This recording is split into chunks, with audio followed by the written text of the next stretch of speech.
Good afternoon, everybody, and welcome to Simracersworld TV and Porsche Club GB on the Facebook page, and welcome to the Porsche Club GB Sim Racing Championship. My name is Chaz Draycott. Joining me once again this week in the box will be Jack Werrell and Peter MacKay, and we're here at the glorious Spa Francorchamps in Belgium, in the Ardennes Forest. This amazing and legendary circuit will definitely provide us a lot of good racing. Peter, I'll come to you first, mate. We could see a championship decided here today with one race meeting to go. Yes, Ryan Parkins, our standout driver of the season so far, he sets with he could have actually sealed the championship last time out, but it was very much a long shot, but a lot more likely today. So the way the points stand right now, Ryan is sitting on 265 points coming into this race, with Carl Sharkey, the only guy who can stop him, and he is on 186 points, so 79 points back. Now, what does that all mean? Well, we have 25 points maximum for each race. So in this very first race, Ryan does have a good chance of pinching the title after the race one, before the ever eventful reverse grid race in race 2. So if Carl Sharkey were to win, Ryan can finish second. If Sharkey were to finish second, Parkins can finish third. And if Sharkey finished third, Parkins can finish sixth, and so on. So we'll keep you up to date throughout the race one to see if Ryan will become the inaugural Porsche Club of Great Britain Sim Racing Champion today here at Spa. And as you say, what a venue to be crowned champion if he's able to do that today. Yep, there's a lot on the line, and to be honest, Jack, Spa's a great place to do it. I mean, in the history of Simracersworld TV, we've had a couple of championships decided here, so why not another one, eh? Yeah, definitely. Why not? I know I've raced around here on Simracersworld TV and commentated while cars have been roaring around here on Simracersworld TV, and it always throws something new into the mix. You can have crashes, close battles, everything really. And well, the circuit is renowned for its famous championships: Formula One, World Endurance Series, European Le Mans Series, World Rallycross, and we're adding to that today with the world famous Porsche Club GB Sim Racing Championship. So it'll be really good to see what happens in race one, and if nothing happens in race one and Ryan Parkins doesn't quite get the championship, we've still got another 20-minute race to look forward to just after. Yep, we certainly have plenty of action coming your way today, everybody. And here is the man in question then, Ryan Parkins through Blanchimont in the number 25 machine. Very nice and simple livery on that car, it just really does suit it. And these Porsche 911 GT3 Cup cars really do suit a nice and simple livery.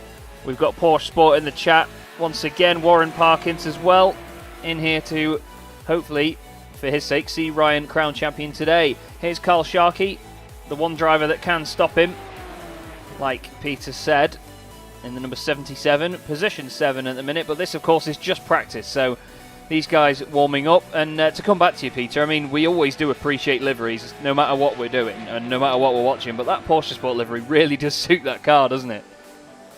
Yeah, it looks fantastic, and lots of sponsors on there as well. Strasser as well, a Porsche independent Porsche specialist in the north of England, and yes, it looks absolutely superb. And Porsche Sport, a big supporter of Porsche Club of Great Britain, and also have just launched their brand new podcast as well, talking about all things Porsche racing in the real and virtual world, and that comes out every Thursday. So if you're a Porsche fan, tune in to that. But yeah, Carol's been running that livery for most of the season now, and I have to say, Carol came into the season not a massive fan of this 911 Cup car, but he's really worked hard at the technique and put a lot of laps in, and I have to say I've been super impressed with him this year, and he's done a grand job to be up there as high up in the championship as he is. And he was one of the original drivers that started using the launch control off the line that not all of them knew about in this series, Jack. And as some of them have cottoned onto it, it's made a lot of the starts a lot more interesting for these guys.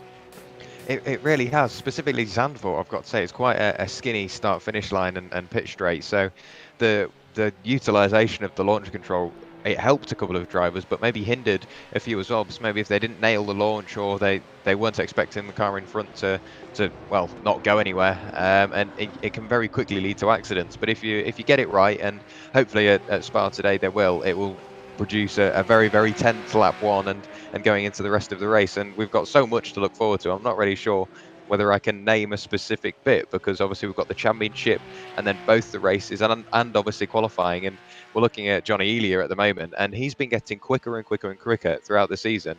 And now Greatorex is back as well. It'll be good to see what he can do. So there's lots of chopping and changing throughout the season, and I think it's all going to come down to this round, or rounds 13 and 14.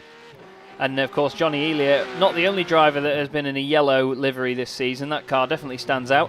Gavin Halls was previously in a yellow livery. He's actually sat in the pits at the moment. You can see he's also in one of the new Porsche Sport liveries. He has joined the guys to run their colours. Here's James Cummings in the beautiful, very simple chrome blue machine, and I love this car. It looks absolutely great.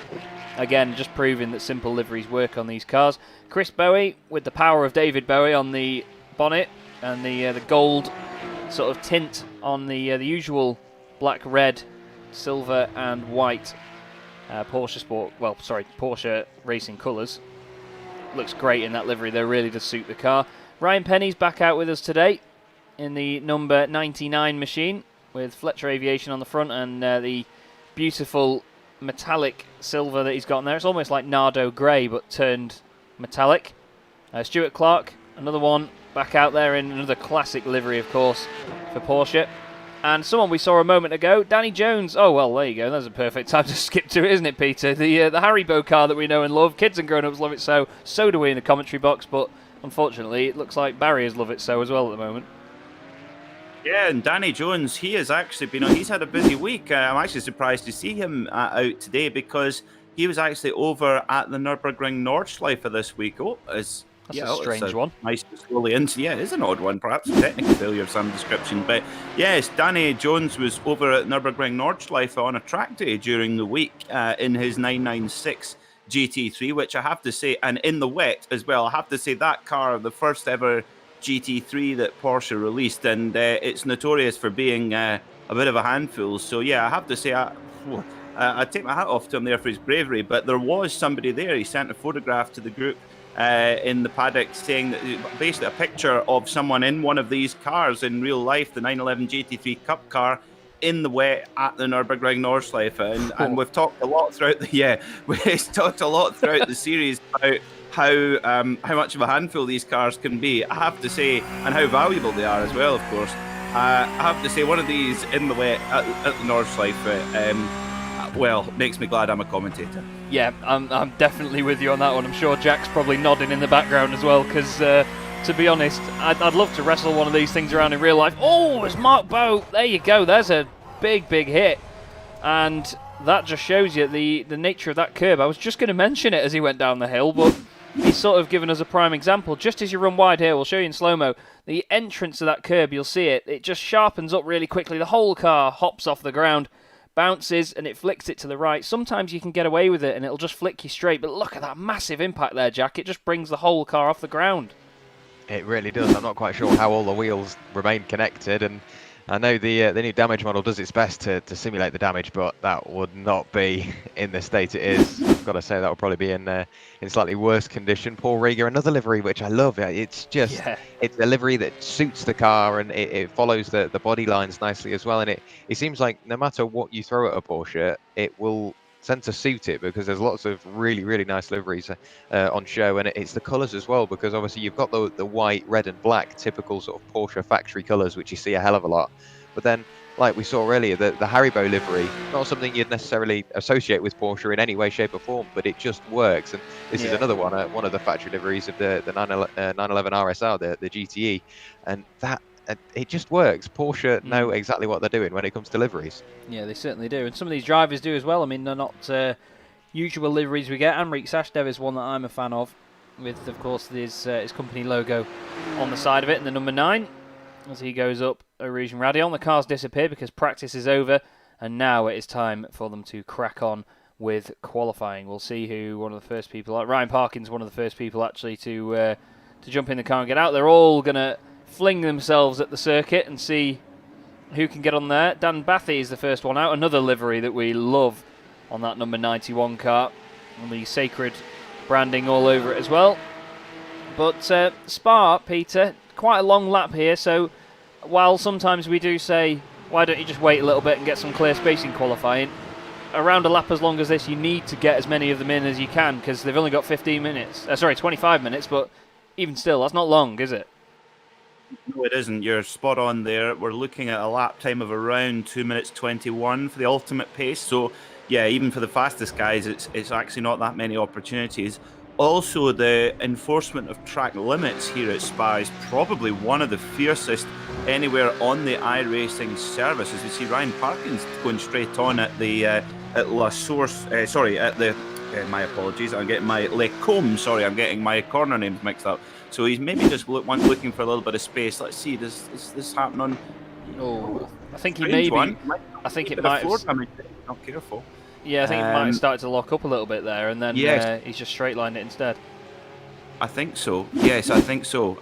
So that's when the brakes and the tyres are cold. That's incredibly easy to do. And that pretty much would have been the first time he would have been on the brakes. So yeah, quite easy to do there. But yes, coming back to the track limits here are very, very fiercely enforced by the automatic electronic stewards on the iRacing service, and Spa particularly is really, really tough on that. And of course, if you do step over the track limits, your lap will be invalidated, and you've got to go all the way back round again to start another lap.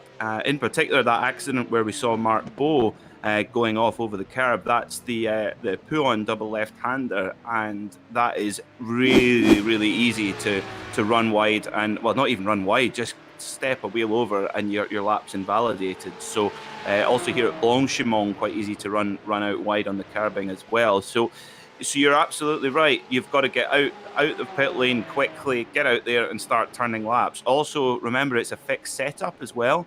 So every driver is given exactly the same setup to use. So there's no difference between the cars. But what that means is they start with the same fuel. So the more laps you do, the more fuel you burn off, and therefore the lighter the car is, and therefore the faster it goes. And the thing is as well that as Great Rex drops it into La Source.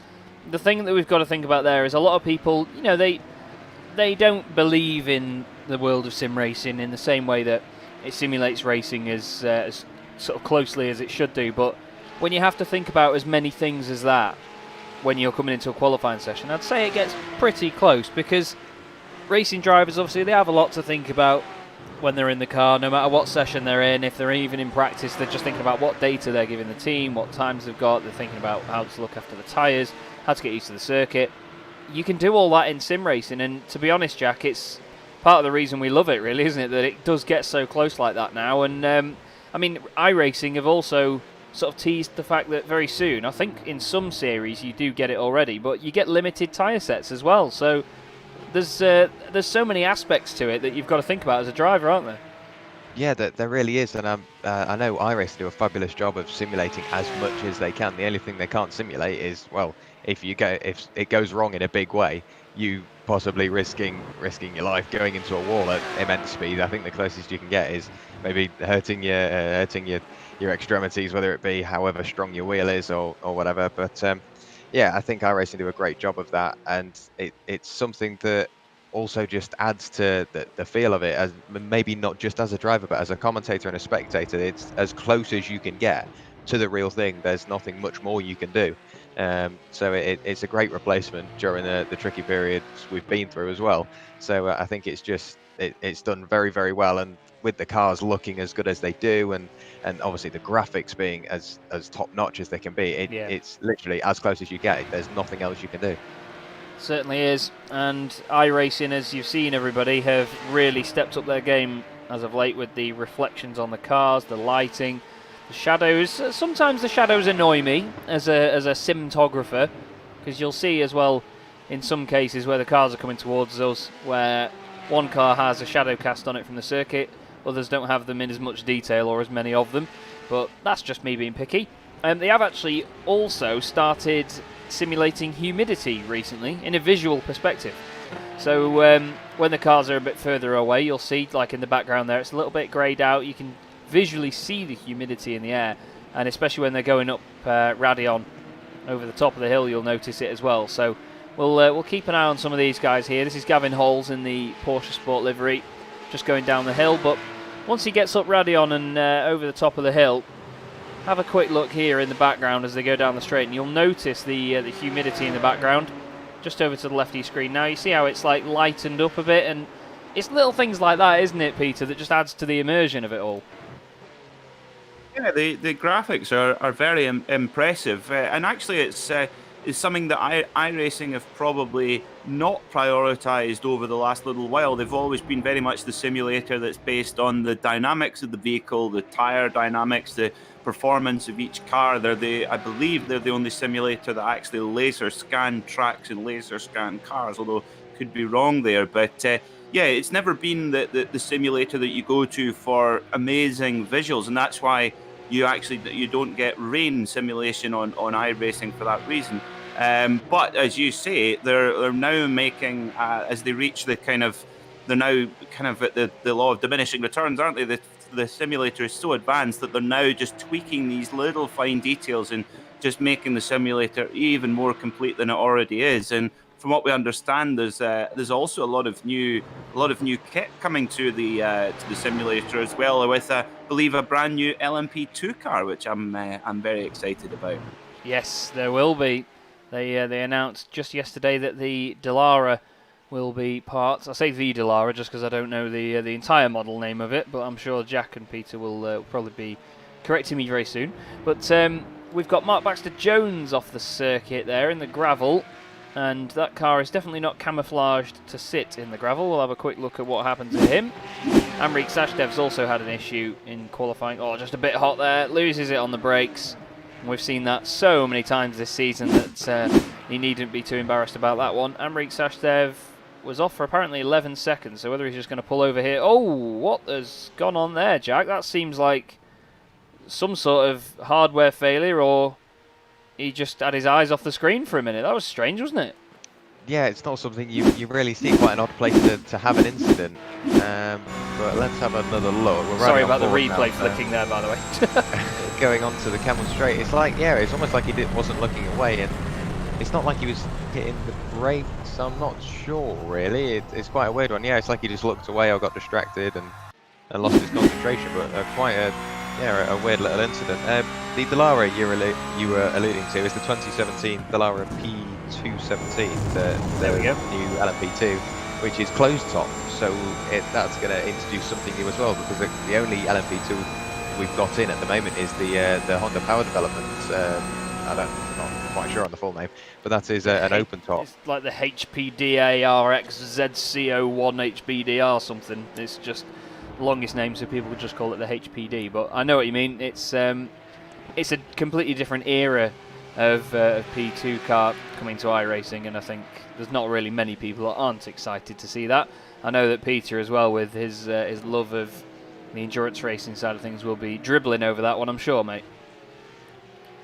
I am, yeah, and it actually works quite well, because the Dallara, one of the things that does hamper iRacing slightly is with their commitment to laser scanning the cars, is that, as you can imagine, that requires a race team or a race manufacturer to reveal a lot of quite sensitive information about their cars. So there's a number of cars that we don't have on iRacing because basically they're either still in service and the team don't want to give away their secrets, or they might be that the car's retired, but there's things on that car that are on the new one as well. We see that with Corvette. I'd love to see the Corvette C7 GTLM car come onto iRacing, but I believe that racing have hit a bit of a brick wall in terms of getting one laser scan, because that car is built by a company called Pratt & Miller, which have a lot of business in defence and security and things like that. So there's a lot of kind of secretive there. But yeah, coming back to the Dallara LMP2 car, that car has actually effectively been effectively kind of bred out of the category, because the everyone's gone to either the Ligier or much more likely the Orica as the preferred chassis. The engine's the same. It's a Gibson V8, actually made in the UK. But the Dallara, I believe the last kind of major team to use the Dallara was the Racing Team Nederland with Frits van Aert, who owns the biggest supermarket in Holland called Jumbo. Is also a good way to describe that man's wallet. So Frits van Aert, and he's always had some really good Dutch drivers, guys like Guido van der Garde and Nick de Vries as well, who races in Formula E now as well. So that was the last time I can remember, but Jack might correct me on that, the last time we saw the Dallara out there. So it's in effect retired from major competition. So I think that's maybe why they've gone for the Dallara over the Orica or the Ligier. Yeah, and sometimes, I mean, it gets frustrating for people that are on iRacing. I understand that, you know, they always say, oh, all we get is outdated cars and it's always old bits of kit. But at the end of the day, we still get it in such a high quality that, you know, if you went and did it for some guy that just modded it on his own and put it in R-Factor, for example, in the background and, you know, done it for like over a few hours and just made it look sort of like it, then, yeah, you may get a bit of satisfaction out of it. But knowing that it's as close as it is going to get, then it adds that bit of enjoyment to it. Anyway, there's a qualifying session going on, and Ryan Parkins is currently top of it. He is on a 2:22.0, and he's almost 0.8 of a second faster than Dan Bathy. So Ryan is showing that he is not slowing up here and wants to win this championship as early as possible. The 4 cars that haven't put times in yet are Angus Archer, who's still in the pit lane, Ryan Penny, who's just gone past with a bit of damage on the front left there to that car. And then we have Stuart Clark, who's been off the track a few times, according to the little event viewer that we have in the timing software. And Mark Searle, just behind him on track, who's also trying to get a time in. We do have live timing for you, everybody. I will pop the link into the YouTube chat on Simracersworld TV. Please do bear in mind, though, if you look at the live timing, the car that we're currently looking at will go green, and all the relative times and gaps are relative to that car, ahead and behind. So it can get a bit confusing. We do have to explain it quite a lot, so don't worry if you don't understand straight away. Coming back to liveries, I mean, we were looking at Paul Rieger's car earlier, Jack, with the blue. We'll just have a quick scan of it now. Look, with the blue sort of curves and white over the back of it. Looks brilliant. Oliver Carwadine's got a similar design with red and white, and of course a Mulligato watches and the GT3 Cup logo down the side of it. And that's a ruddy good-looking car, that, isn't it? It really is, and I wish they did another media day, because some of the screenshots you would get would be, if you posted them on social media, the amount of people that would probably think that it's real would be probably 90%, because I know sometimes I see photos in iRacing of this car specifically. Personally, it's my favourite looking car in iRacing, purely because it looks so real. It's got something over the other cars. I'm not sure what it is, but it's like it's in Ultra HD compared to the others. Yeah, it looks sharp, doesn't it?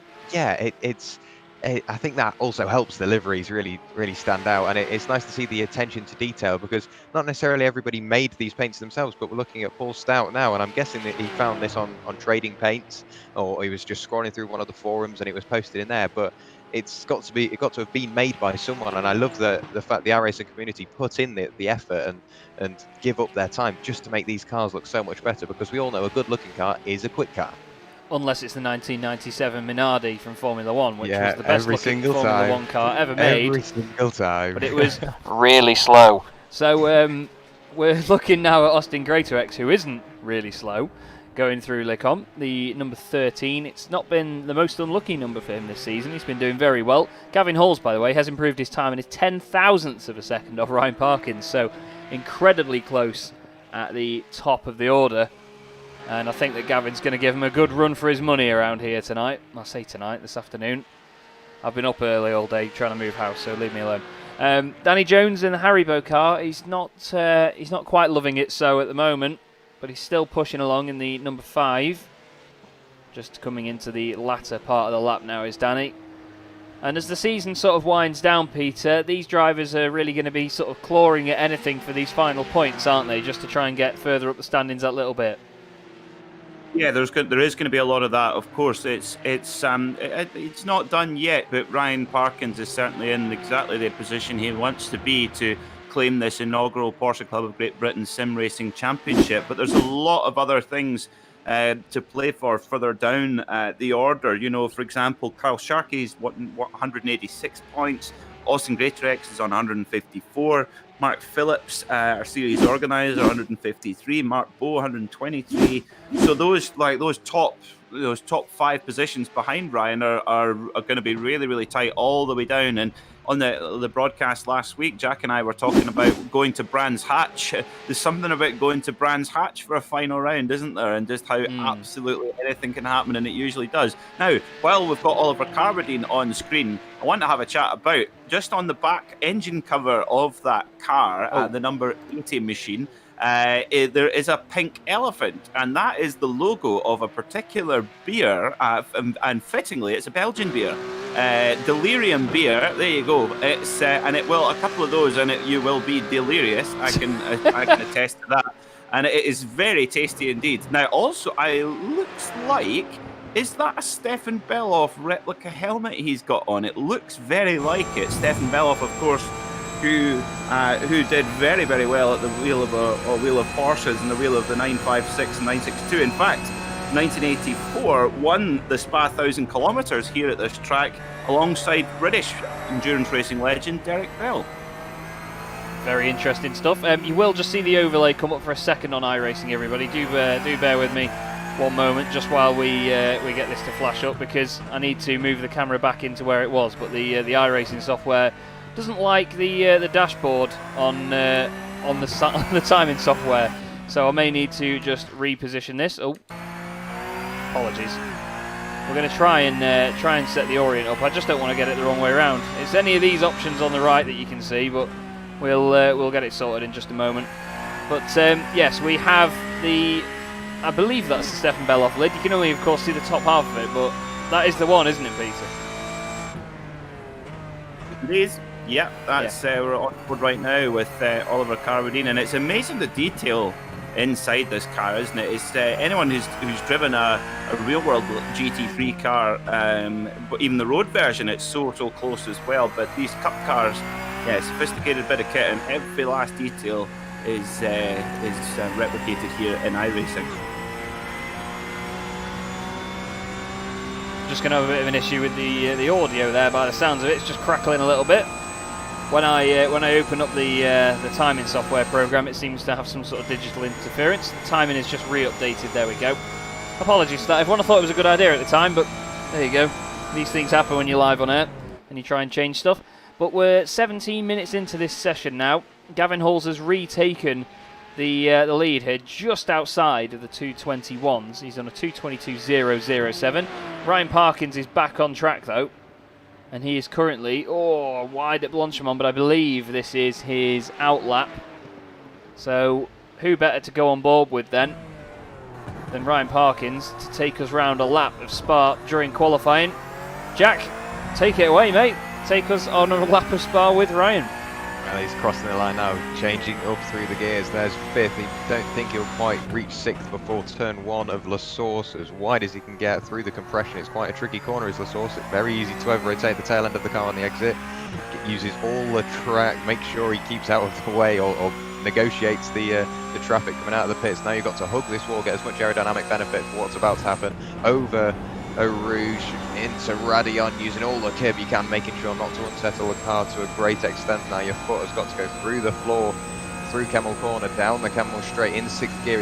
He's got no more gears left. There's 250 kilometers on the dashboard, 260, so incredibly quick here. Brake just a bit before the curb on the left hand side, use all the curb on the inside there and the inside there as well, making sure you keep the car in the middle of the road, not over rotating the car on entry or exit. Very smooth from Ryan. You can have a look at the steering inputs as well just to see how smooth he's being. This is quite a tricky hairpin as well because it goes downhill and slowly gets tighter towards the exit. It really starts to fall away from you.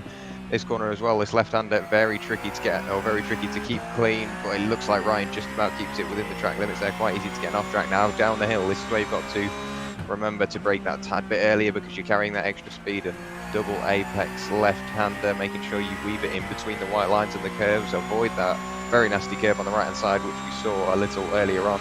Catch a couple of drivers out, brake next to the curb on the left-hand side, and then weaving your way through the second set of S's. Nice and easy from Ryan Parkins, being very patient on the loud pedal, making sure, once again, not to over-rotate the rear of the car, because it's very easy to do here. Using all the curb and a bit more on the exit, making sure he opens up this right-hander for the long run up to Blanchimont. Once again, up into 6th gear very, very shortly.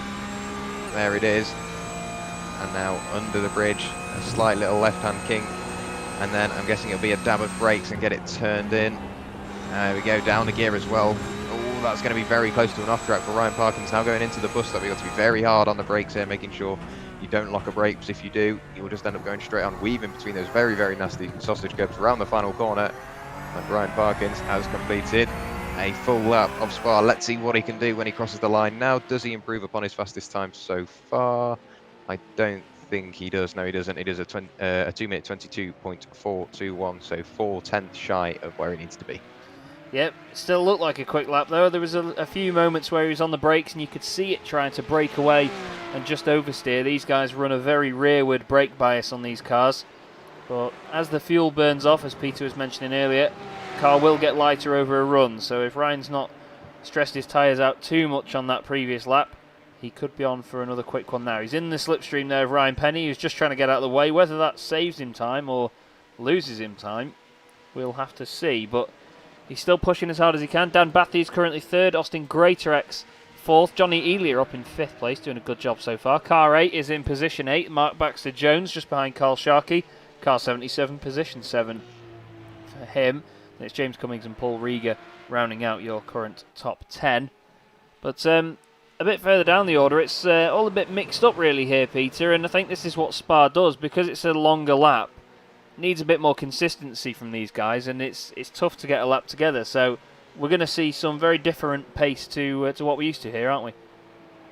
Yeah, you do. I mean, it's one of the reasons why it's such a favourite for drivers is because of the challenge it represents. The good fortune a few months ago to interview Rory Butcher, a British touring car driver, but in days gone by, he actually used to race in the European Le Mans series and raced a lot at various circuits around Europe, and he said, hands down, Spa is the ultimate circuit to drive. It's just even more than the Nordschleife. It's so challenging, and for that reason, yeah, the cream is really going to rise to the top on it, particularly on a circuit like Spa. And we saw riding on board with Ryan there just how he was using every last bit of the road, and that requires a lot of confidence. Also noticed when he's coming into the Brussels hairpin, that very tight right-hander about going into the second sector, he really just shows you the confidence he's got, because he was just rattling down the gearbox. He dropped 4 gears in almost no time at all. Now, normally that's a surefire way for a lock-up and a spin on the brakes, but it just shows you the finesse and the delicacy he's got and the skill. And as you say, I think that's why we're seeing a little bit more of a spread of times than we've seen at this latter part of the season, because last weekend at Silverstone, they were pretty closely bunched up. Yeah, you're right. And I definitely agree on the whole point of going down the gears, because not only is it the brakes that you can lock up here as well, the car can get very unsettled changing down the gears. So we've seen a few examples of that this season as well. Danny Jones crosses the line, 4.9 seconds off the pace at the moment. He's not quite improving with that one. Austin Greatorex has just crossed the line behind him. He does a 2:23.9. His best is a 2:22.8 at the moment. So some of these guys still chasing those extra tenths. Here's Mark Searle crossing the line with just a minute and a half to go this session. Mark is 19th at the moment.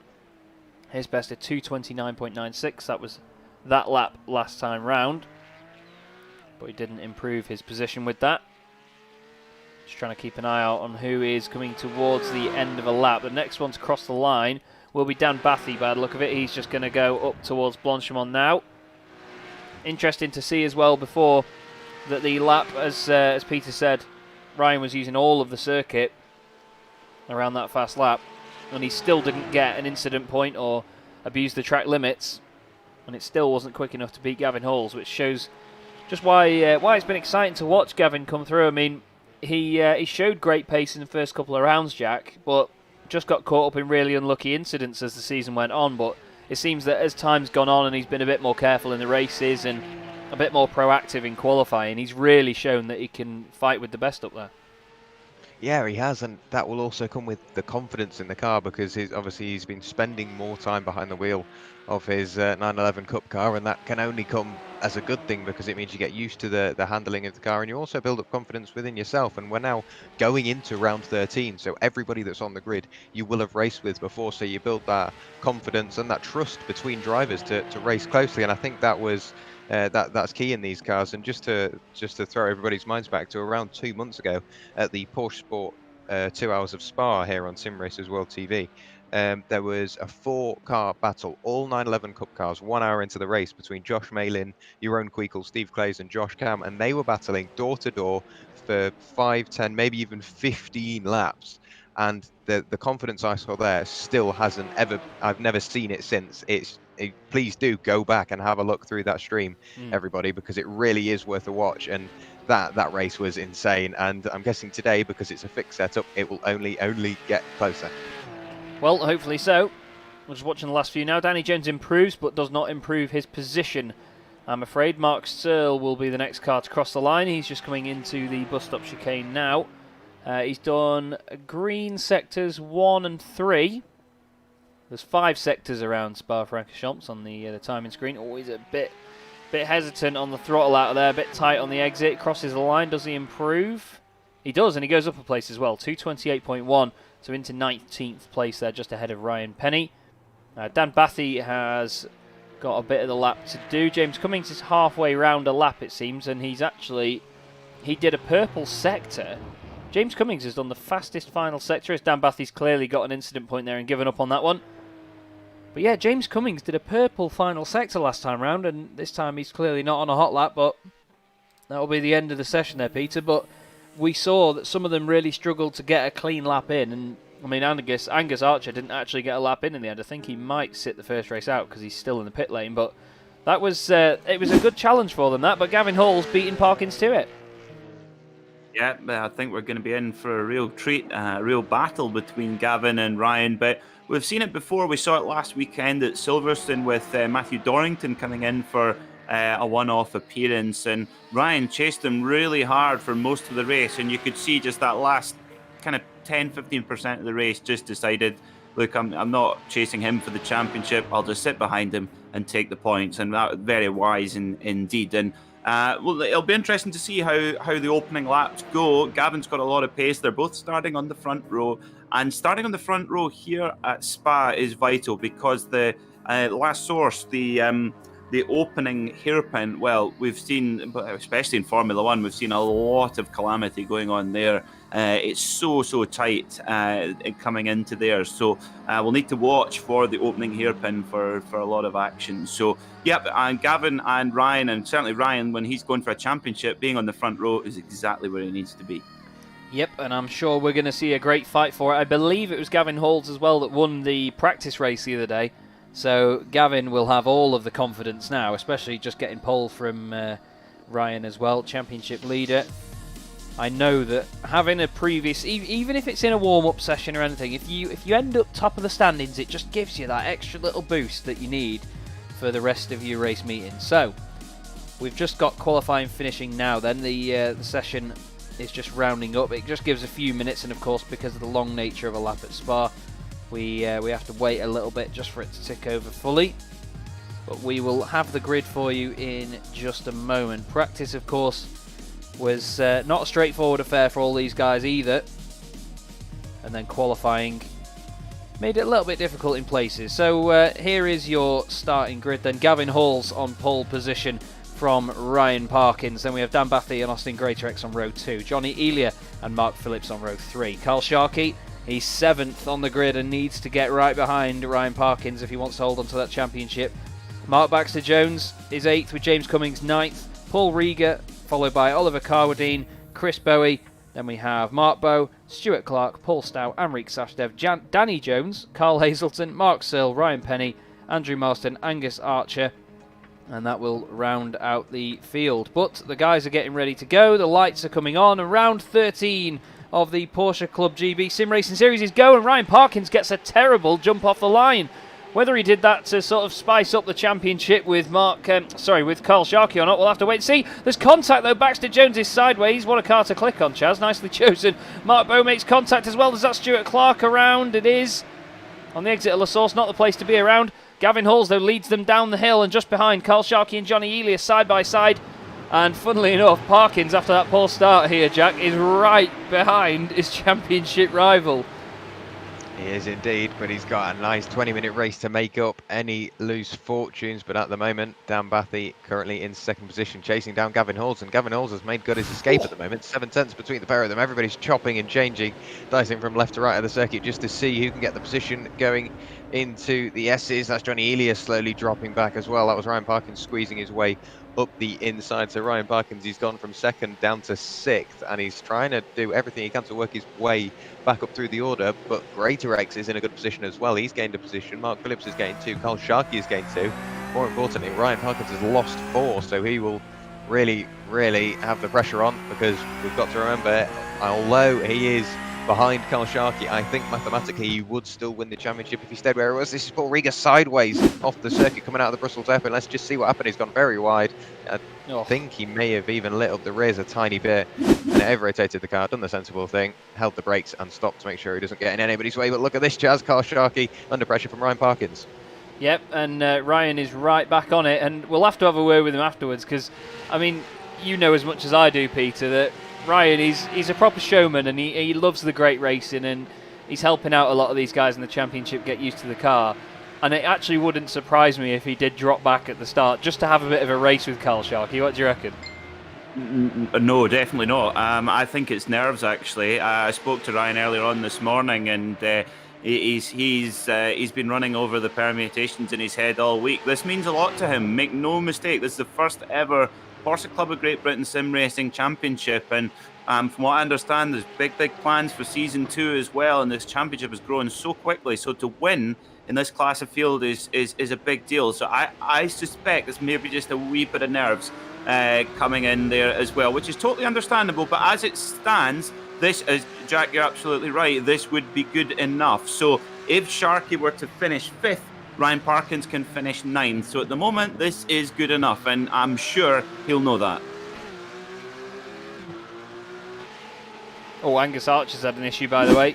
Sorry, just lit up on there, and lit up is exactly what he did to the rear tyres, and it's, a kiss into the wall. Bit of damage on his bit of kit there, real shame for him. He's into the pits, and after not qualifying as well, that's going to be pretty important for his race to be determined in terms of his progress. However, this is the battle that everyone wants to see. Ryan Parkins trying to make his way back past Carl Sharkey in his attempt at taking the title, and to be honest, that's probably the favoured line around there into Le Combe. You go around the outside to begin with, and if you can make it stick, you're on the inside for the next part of the corner, and then you can carry the speed well, and through he goes then, and that of course puts him into a championship winning position. Just ahead of them, by the way, Mark Phillips in 4th place. He's gained 2 positions so far. Gavin Halls has a 1.4 second lead in the number 38 machine, Jack. He's doing everything he needs to do at the moment, while the other guys, such as these lot, Carwadine, Bowe and Baxter Jones, that's easy to say, they have a big ding-dong in the middle of the field.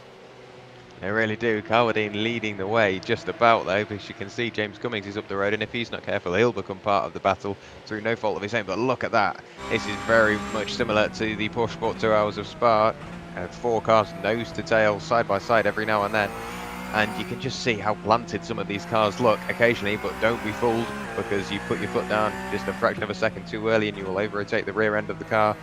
And like Chaz mentioned earlier, because everybody runs very rearward brake bias, people can, or the drivers can use the brakes to turn in and rotate the rear into the corner, which inadvertently pushes the front in as well.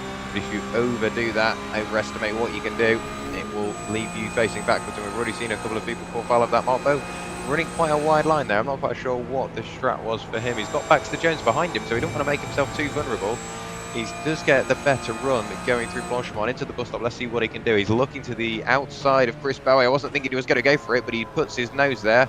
Yeah, I'm not sure that move was on, but he had a good look going into the first right-hander to tick off another lap in the books. Now on to lap 3, and Mark Bowe over to the very far left-hand side of the circuit, and he still has Baxter Jones behind him, so I'm not quite sure what the play is for Mark at the moment, going all the way around the outside at La Source.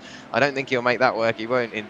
Yeah, he didn't quite have the momentum around the outside, but it's quite a different strategy from Mark Bowe, because he's using every piece of track that you wouldn't really expect him to see him on.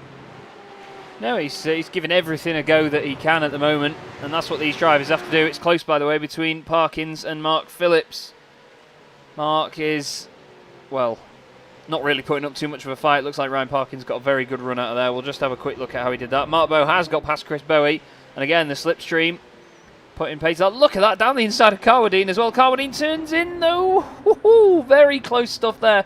Mark Bowe did overshoot it. Carwadine says, all right, you're going to do that. I'm going to chuck it up the inside as well. Here you go. What do you think of that? Look at the back of this. That's fantastic racing from these boys there, Peter. No contact and still some awesome door-to-door stuff. Yeah, fantastic. There's two very different ways to get a similar result there going into Lake Combe. Very interesting. You see, Carwadine was earlier on the brakes, which allowed Mark Bowe to send it up the inside, but Carwadine was ready for the cutback. He knew that Mark Bowe was going to likely go slightly wide and cut back and claim the position back. And whoa, there he goes again. Mark Bowe straight through the inside. This is fantastic racing. It's the head through Pouon, the double left-hander. I have to say, that has got to be one of the most unfortunately named corners ever, is the double left-hander of Pouon. Yeah, I imagine there's poo on his overalls at the moment, because that was a proper feisty moment there. I'm sorry, I am sorry, someone has to say it, but we have a really good battle for us here, and this is, like you say, Peter, it was going to be a treat, and it really is. And to be honest, it's from the drivers that we probably didn't expect, and I reckon that, well, Carwadine's got a bad run out the right-hander now, so through goes Chris Bowie, using the power of Starman. Side by side they go up to Blanchimont, the 8 and the 8T. Carwadine on the left, Baxter Jones on the right. How did they not make contact there? Porsche Sport straight in there with the poo emoji. Love it, thank you. And these guys don't care. Look at it, down the inside again, Baxter Jones. He wants to make up places because, of course, he had a poor start with that little bit of contact.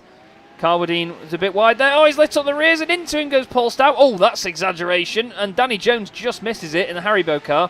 In the background there, Hazelton's had an issue, and now he's going to come across Carwadine here thinking, what are you doing there? Gets on with it, though, and wow, big moment there, Jack. But Dan Bathy's done a purple lap, by the way, last time round. He has indeed. That was he did set a purple lap until Ryan Parkins came along. Well, it says it's purple lap on the timing screen, but it definitely isn't.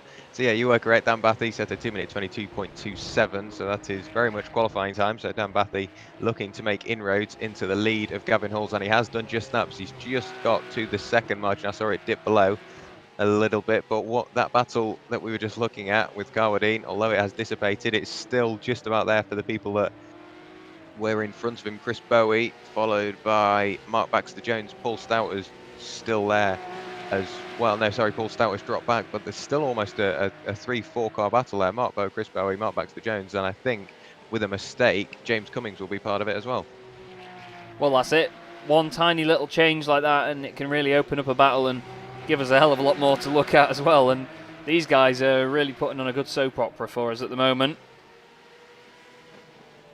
Just waiting to see if, because Pouon's one of those corners, isn't it, Peter, where it's so much about momentum. On the way in, you can gain time on the brakes, but then you can lose time on the exit by just carrying too much speed in. It's a real, because it's obviously a double apex corner and it's so open and downhill and tries to pull you away from the apex. It's a very, very tough one to get right in a race scenario when you're following somebody.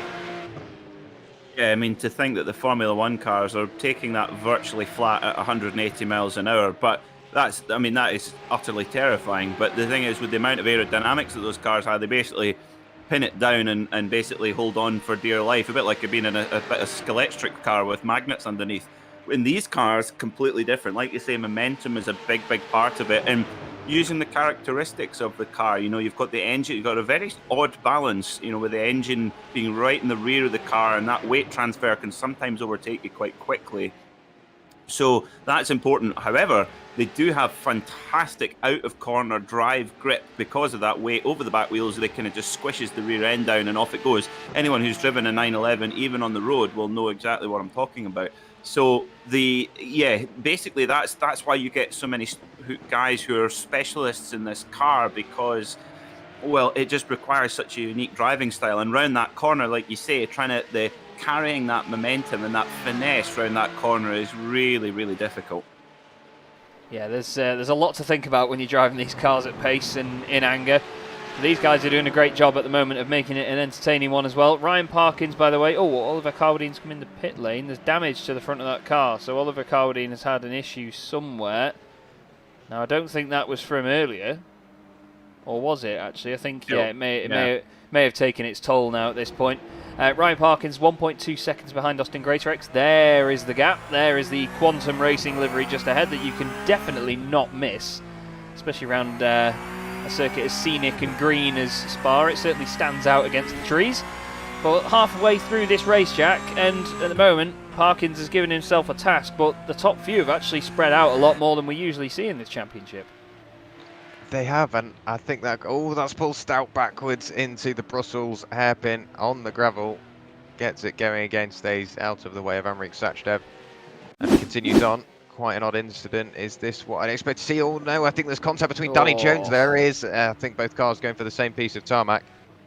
I'm sure we'll have our opinions about that, but Paul Stout gets back going again. And yeah, like you mentioned, everybody at the front end of the field has opened up a little bit in the top 5, and I think that could also be helped by Ryan Parkins, because he won't be pushing maybe as hard as he usually does, because he knows if he stays where he is, he will win the championship. So all he needs to do, keep it on the road, keep it clean, and as long as he can pass the checkered flag in 8 minutes time, he will be crowned champion. Yep, it's on the horizon, but he needs to still put the effort in and at least drag the car across the line as quickly as he can. And we all know that it's easy for us to sit here in a commentary box and tell him to do that compared to actually doing it. And as you said, Peter, he's quite nervous for this one. Mark Bowe goes late into the bus stop there. Wow, that was pretty ballsy stuff from Chris Bowie there to cut the nose off him like that. It could have very quickly ended in an incident, and it really does concertina up a lot there, doesn't it, at the bus stop, as these two, they're not scared of each other, these boys, are they?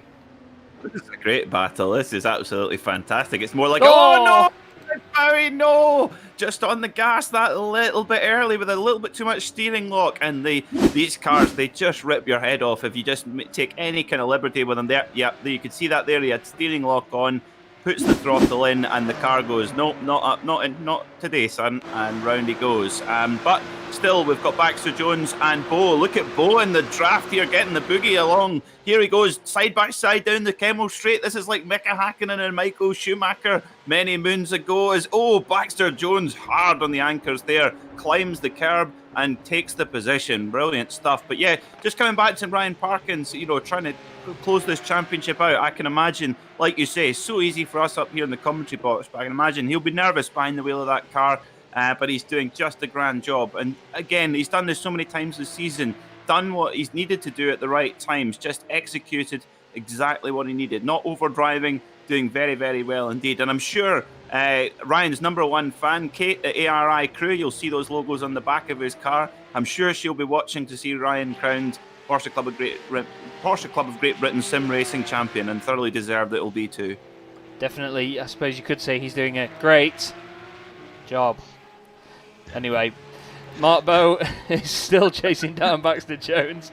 Paul Stout is now on the back of Amrik Sachdev as they go through Pouhon. Quite a bit of damage to the front left of Stout's car, as well as obviously the damage from the incident with Danny Jones earlier. He looks down the inside, opens the door on Amrik a bit. Amrik gives him the room, not the move. Gives him the room, but just a bit too far back there for Paul Stout to make anything work at this point. The gap between Greatorex and Parkins is now half a second. Baxter Jones and Mark Bowe are 2/10 apart. I believe the slipstream will be coming into effect there. We'll go on board with Stout though and watch him chase Amrik Sachdev down as they go up towards Blanchimont. Bathy and Greatorex doing their fastest laps of the race. 2:23.5 and 2:23.3 for those guys. 2:24.4 for Sharky, so he's not quite on the pace of catching up. Look at the speed that Stout is just carrying over that car in front there of Amrik Sachdev. It's the difference between some of these drivers, the confidence to chuck it in there, although he's gone deep on the brakes. That's not how you do it, Paul. He's had such a great run, and then, over the sausage curb as well. It's like he doesn't like the floor of this car, and now he's got to do all the work again. But Greatorex and Parkins now. Here is the move from Parkins to try and get onto a podium spot. Onto the brakes a bit later, and again, just carries the speed around the outside into Les Combes there, Jack, and it's as if he knows what he's doing. It really is, and with all the confidence he's got behind the wheel of that car, it's definitely shown. He's now in a podium position as well, and what a way to possibly, it's not confirmed yet because we've still got just under 5 minutes of the race to go, but what a way to finish off the championship in points-wise for Ryan. He's had a decent race so far. Is that their teammates coming together? Mark Phillips has had an issue here and stopped. And, oh, Carl Sharkey smacks into him and gets going again. Let's have a look at it from Carl's point of view, because how much could you have seen there as he goes around the right-hander. Oh, he went to the right because he thought that Mark was going to stay where he was, but he pulls forward, and unfortunately the contact giving him some big damage there. Danny Jones also had an issue here. What have we got going on here, Peter? Well, here comes the Haribo car. Danny Jones, number 5. Oh, dearie me. Oh, he'll be like a gummy bear with a sore head after that one. Dearie me. Yeah, that's not good indeed for Danny Jones. And quite unlucky there for Carl Sharkey. Mark, I'm sure Mark was, moving there in the best of intentions to try and get out the way. It's the first thing you want to do is just grab first and try and get out the way, knowing there'll be somebody coming. And it's so easy. You do what you think is best at the time, but obviously in hindsight would have been better sitting still and allowing Carl to go by. But so easy for us to say. But what a pity for Carl Sharkey. He was doing a good run there, as was Mark actually. Just a small mistake, but that's the thing. These cars, small mistakes have big consequences, unfortunately, and that's what makes them so challenging. As we see, Carl's nursing a lot of damage at the wheel of that car. Oh dear. What a shame for Carl, but he's still in 8th place, and if he can limp it home from here, he'll still get a good bag of points. Yeah, that's it. He's got to uphold 2nd place in the championship now. I think that's pretty much going to be his aim. Paul Stout giving this another go at Amrik Sashdev. He's trying again, gets one cut back. Is he going to need another? Is he going to go around the outside of the second part of the bus stop? We've not seen that work before. Danny Jones a little bit sideways in the background, but Paul Stout is really trying here. But let's have a look at this. Mark Phillips, I think with the damages, had a very poor run up the hill. Johnny Ely has gone past him before they're even on the straight. Carl Sharkey moving around a bit as well. I don't think the steering's straight on those cars. Yeah, Mark's definitely got... The car's actually crabbing there. You can see it, Jack. He's got quite a few issues. As Cummings and Elia, we saw them battling a minute ago down towards Blanchimont. They've swapped over again now at Les Combes. They have indeed, and this is somewhere we don't really see them much. They're battling maybe just outside the top 10 or just into it. This is a battle for 5th position overall, and it is a 4-car battle at the moment. I'm pretty sure it'll develop very quickly into a 3-car battle, because we know Phillips is slowly dropping off the pace with that damage, but Sharkey, even with that big head-on incident, he's still continuing on, and he's still got the pace. Looking back from James Cummings now, back to Johnny Elia, and you can see the commitment through there, willing to use all the curbs and a bit more. See all the marbles popping out of the tail end of that Porsche 911. So I can imagine the track is slowly starting to get hotter, but it'll also be getting rubbered in. Look how close Paul Stout was there to getting a move up the inside of Amrik Sachdev. Now going back down the hill towards Pouan. Let's see what he can do here. I think he's just a little too far back, and he's going to have to wait until the opportunity arises again. I think the best place for Paul Stout to do so would probably be on the run out of Blanchimont on the way up to the bus stop, because we know how good Paul Stout is through there. I'm hoping we catch them as they go through Blanchimont, because it was nearly there. The move was definitely on the lap prior, but Paul Stout outbraked himself going into the bus stop, and Amrik Sachdev was wise to the move and got the position back. But with only 80 seconds, well done Jack, 40 seconds left of the race, I'm pretty sure we have gone on to the final lap, so only 9 laps so far on the board, and Gavin Hall's still in the lead. Dominated drive from him so far. Yeah, Gavin's done an amazing job. He really has. Just watch the confidence difference here between Paul Stout and Amrik Sachdev. Although actually, Paul didn't get the run that he wanted compared to the previous laps, so I don't think he's going to have anything lined up here for the bus stop. He's just going to play it safe. He's braking a lot earlier this time because he knows how much he's gone in too hot. It's Amrik's turn to go in hot here. He's going to open up the corner now, is Paul Stout, and that was very nicely judged. Gets a good run out of there. Is he going to beat him down towards turn 1? We'll keep an eye on this for just a moment and see how this sorts itself out. Oh, Paul's moving over. Don't do it, mate. You don't need to. You don't need to squeeze him to the right. That's how contact happens and people get turned around in a straight line, and then we commentators get annoyed and tell you not to. Danny Jones has thought, all right then, well, if you're going to do this, let's turn this into a proper party. Here's the Haribo. Oh, get your sick bags out. They're going back up the hill. Oh, nearly contact. Sashdev turns in. He's going to go wide as well. Stout goes wide. That's going to be a slowdown. Does Sashdev make contact with Jones? He has. Oh, kids and grown-ups don't love that, I'm afraid. The jokes are never ending. I'm sorry, everybody. Oh, Sashdev stops. Whoa, Hazelton. Never mind poo on. There's something else on there. But Gavin Halls, though, just coming back to him, Peter, what a drive this has been. And this has been the dream race that he really wanted here at Spa.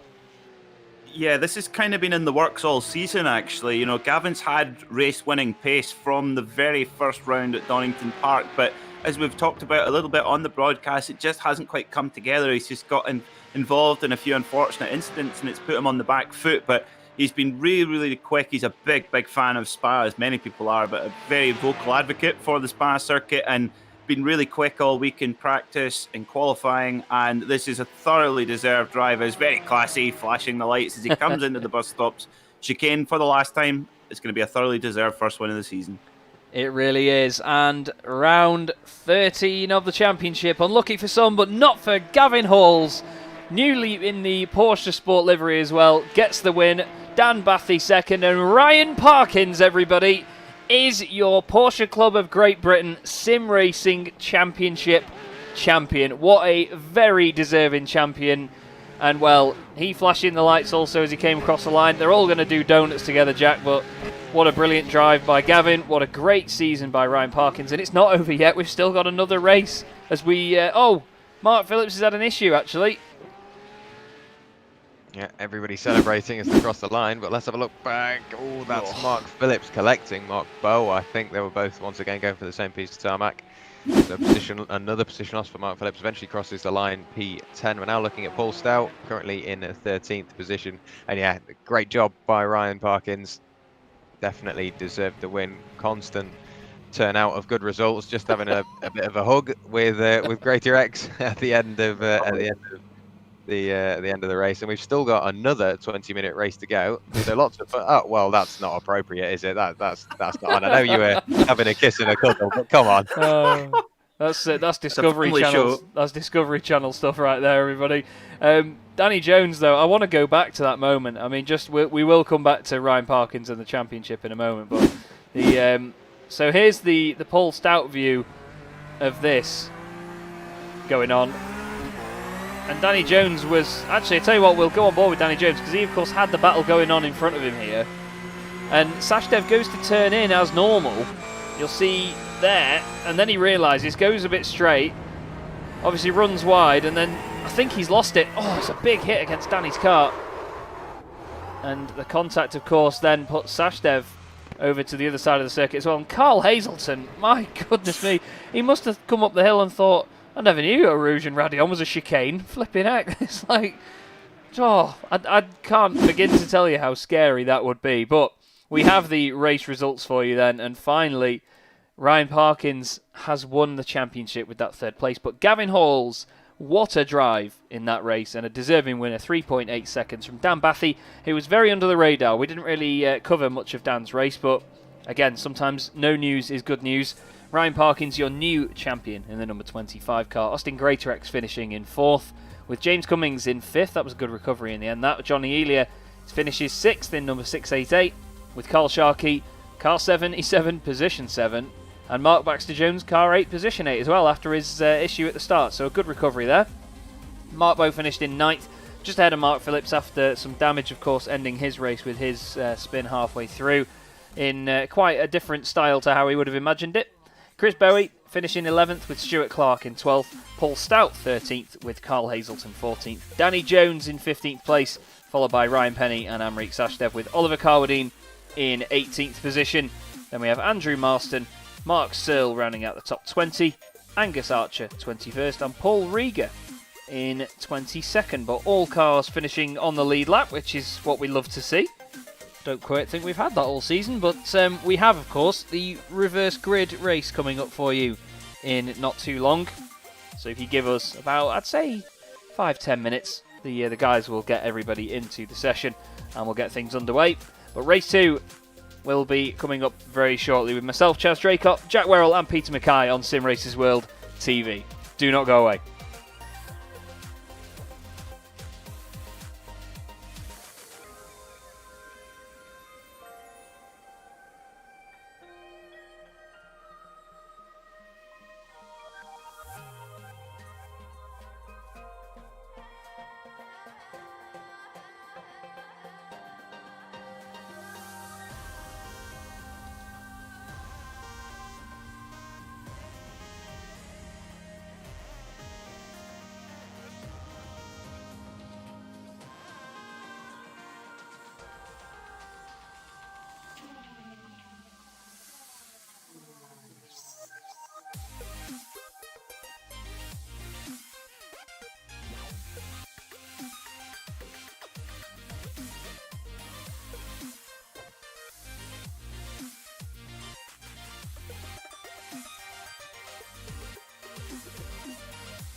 Those nights when we were younger, and we would never sleep.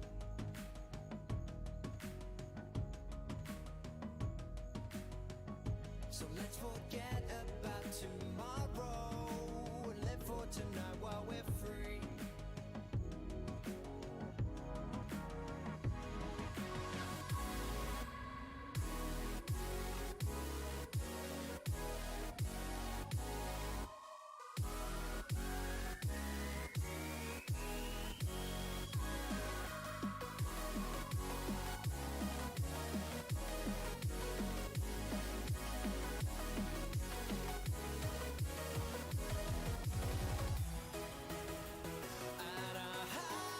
Touch the sky.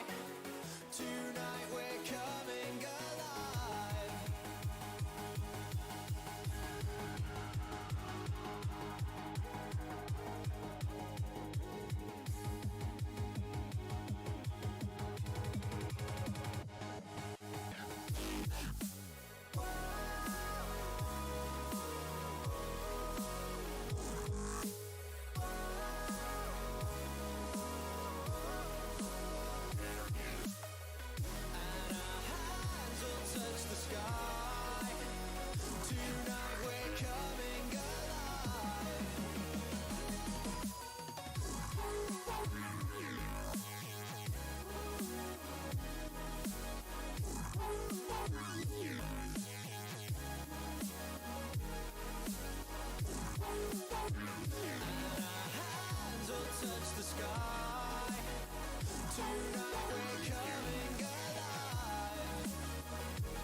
sky.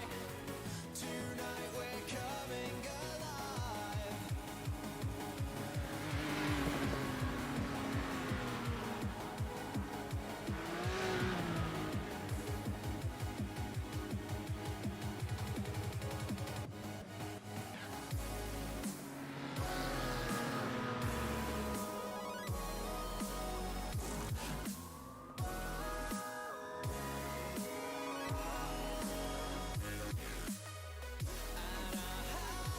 Touch the sky. Tonight we're coming alive.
Sunlight is not enough.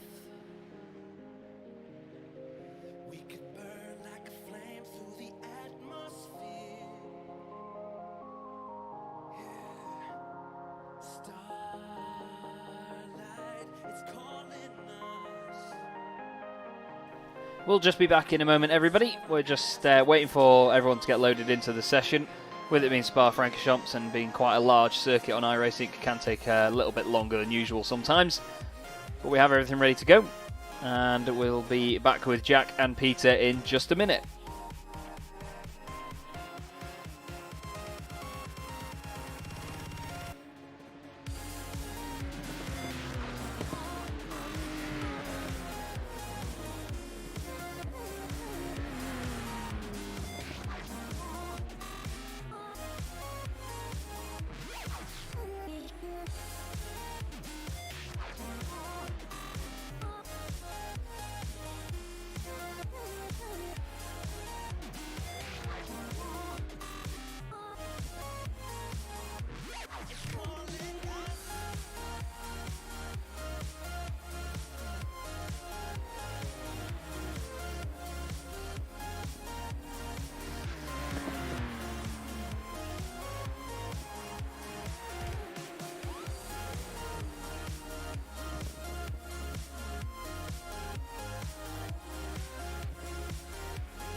So welcome back everybody to Spa Francorchamps and the Porsche Club of Great Britain Sim Racing Championship. We have a new champion, Ryan Parkins, who of course with that third place finish in the first race took the title And now there is no mathematical chance of anybody else chasing him down. Carl Sharkey leading the rest of the field in that department. Chaz Draycott here with Jack Werrell and Peter MacKay in the box with me for round 14 in this beautifully lit scenario here, Jack. And I tell you what, Spa's pretty at the best of times, but wow, it looks good now. It really does. I'm so glad everybody that organises this at Porsche Club have started to do this. I think we first saw it at Zandvoort, the properly nice evening dusk races, and then Silverstone was a good circuit for the night lighting as well. And wow, Spa, yeah, like you say, it just adds that extra little bit. And something me and Peter were talking about during the break, Ryan Parkins, he's got nothing to lose, so we may think he'd take his foot off the gas, but I think he's only going to put it even harder, even further down, because he hasn't really got much to lose at this point. So I'm guessing he'll be going for that gap, which is sort of half there, but just because he can. And going into round 14, I think that might possibly be the head Ryan has got. Whether that just be because he wants to have a bit of fun now he's done all the serious bit, or he's still obviously gonna respect the other drivers to the same degree, but I think he's gonna be that slight bit more aggressive and maybe go for moves we haven't seen him go for. So it will add a spanner into the works for everybody else, because the championship, just because it's over for him, doesn't mean it's over for everybody else. Yeah, that's it. I mean, it's easy to sort of focus on your own championship and not think about that of the people around you. We've seen it in a lot of forms of motorsport before, where you get wild card entries in championships, and you get lots of different sort of drivers coming in from different aspects that may not affect the championship in the same way, or replacement drivers if anyone's out injured, and it can really shake things up. But I think, like Jack said here, Peter, Ryan's just going to enjoy these races now and make the most of the battles, knowing that he doesn't have to worry about the points. What do you reckon? Yeah, I totally agree with Jack's point there. I think we're going to see exactly what Ryan's capable of, and it's going to be fantastic to watch him carve through the field in this reverse grid race, and also with no pressure next week at Brands Hatch as well. A thoroughly deserved champion, Ryan. He's been pretty much flawless all season. I think only one incident I can think of, which was at Oulton Park. But one incident in a championship where there have certainly not been short of incidents is pretty impressive, and that's why he's been crowned champion. He's been consistent, turned up consistently, and done a really superb job. A thoroughly deserving inaugural champion for the Porsche Club of Great Britain Sim Racing Championship. And of course, the guys do have plans in motion for season 2, which, well, quite frankly, I couldn't wait for, but we need to get the end of this season out of the way first. We've got one more race meeting next week at Brands Hatch, as we've been mentioning, and what a place to hold the finale. It's going to be brilliant. Guess which car we're on board with? It's the Pink Pig of Andrew Marston, running, of course, the legendary livery on his GT3 Cup car, and even that looks good at night as well. I wanted to have a quick look at some of the cars that have what is known in iRacing as a spec map, which is basically the changed sort of metallic layers, what's glossy, what's matte. Dan Bathy's car will be one of them that is nice and sort of soft lighting against it with the black livery that he's got. This is Paul Rieger, who has a sort of matte metallic blue on his. Here's Dan Bathy's car. Looks quite mean at night as well, actually. That's very pretty. Mark Searle is one with a lot of metallic on his car. We saw Ryan Penny not long ago as well. His car's got a very glossy sort of semi-metallic layer on it, which looks nice. Look at the metallic orange on Mark Searle's car. Oh, not quite the way he'd want us to see it. Here's Ryan Penny as well in that sort of semi-metallic car, and that looks good as well. But I mean, to be fair, Jack, it just makes me sound like more of a nerd with the amount of liveries that I really enjoy looking at. What do you reckon? No, not at all. I love looking at liveries. I could sit here all day. I could just scroll through all the hosted sessions, looking at them all, deciding on which paint is my favourite. Because you really would come across some nice ones. And I think Searle meant to spin it there, because he was watching the stream. He saw you were watching, threw it in a bit too hard, and says, "Oh yeah, get me from a good angle," and showed you the best part of the spec map. I'm glad he didn't say get me from behind. Oliver Carwadine then in the number 80 in 9th position at the moment. Oh heck. He's coming down towards the final part of the lap now, towards Blanchimont. Now I want to go back on board with Oliver here, because Blanchimont is such a scary corner in a lot of cars, Peter, but in something that, I mean, we were watching the Porsche Sports Super Cup yesterday, and the drivers at Commander Simsport described this thing as floating around. And it really does through there, doesn't it? Oliver Cowardine didn't have that much steering lock on, but the car responded enough to get around the corner. Oh, as he locks up the rears there, that's easy to do. Yeah, Blanchimont is one of the most challenging corners. It sort of just creeps up on you, doesn't it? It's so Jackie Stewart, who had a lot of success here at Spa, he said, everybody talks about Eau Rouge and Radion, but he says, nah. He says Blanchimont is the corner, and if it's the corner in a Formula One car, actually, it's going to be even trickier in one of these Cup cars. And here we have our lineup for race 2. Well, if your car number begins with 7, you're in luck. Paul Rieger on pole with Angus Archer and Mark Sill behind. Andrew Marston 4th. Then it's Carwadine, Sashdev, Penny, Jones, Hazelton, Stout, Clark, and Bowie in 12th. We're only waiting for one more car, though, so we will have to cut the grid short, I'm afraid, as you could probably tell by my haste in doing so. But Paul Rieger then lines up at the front. That looks brilliant, that grid with the cars with all the lights on. Plenty of colours, plenty of spec maps. And Angus Archer is not taken to the grid, I'm afraid, so Mark Searle is going to get a nice run down to turn 1, but round 14 of the Porsche Club of Great Britain Sim Racing Championship is away. And it looks like Paul Rieger gets a really good launch there. Amrik Sashdev's on the right of your shot. Carwadine's down the inside of Mark Searle.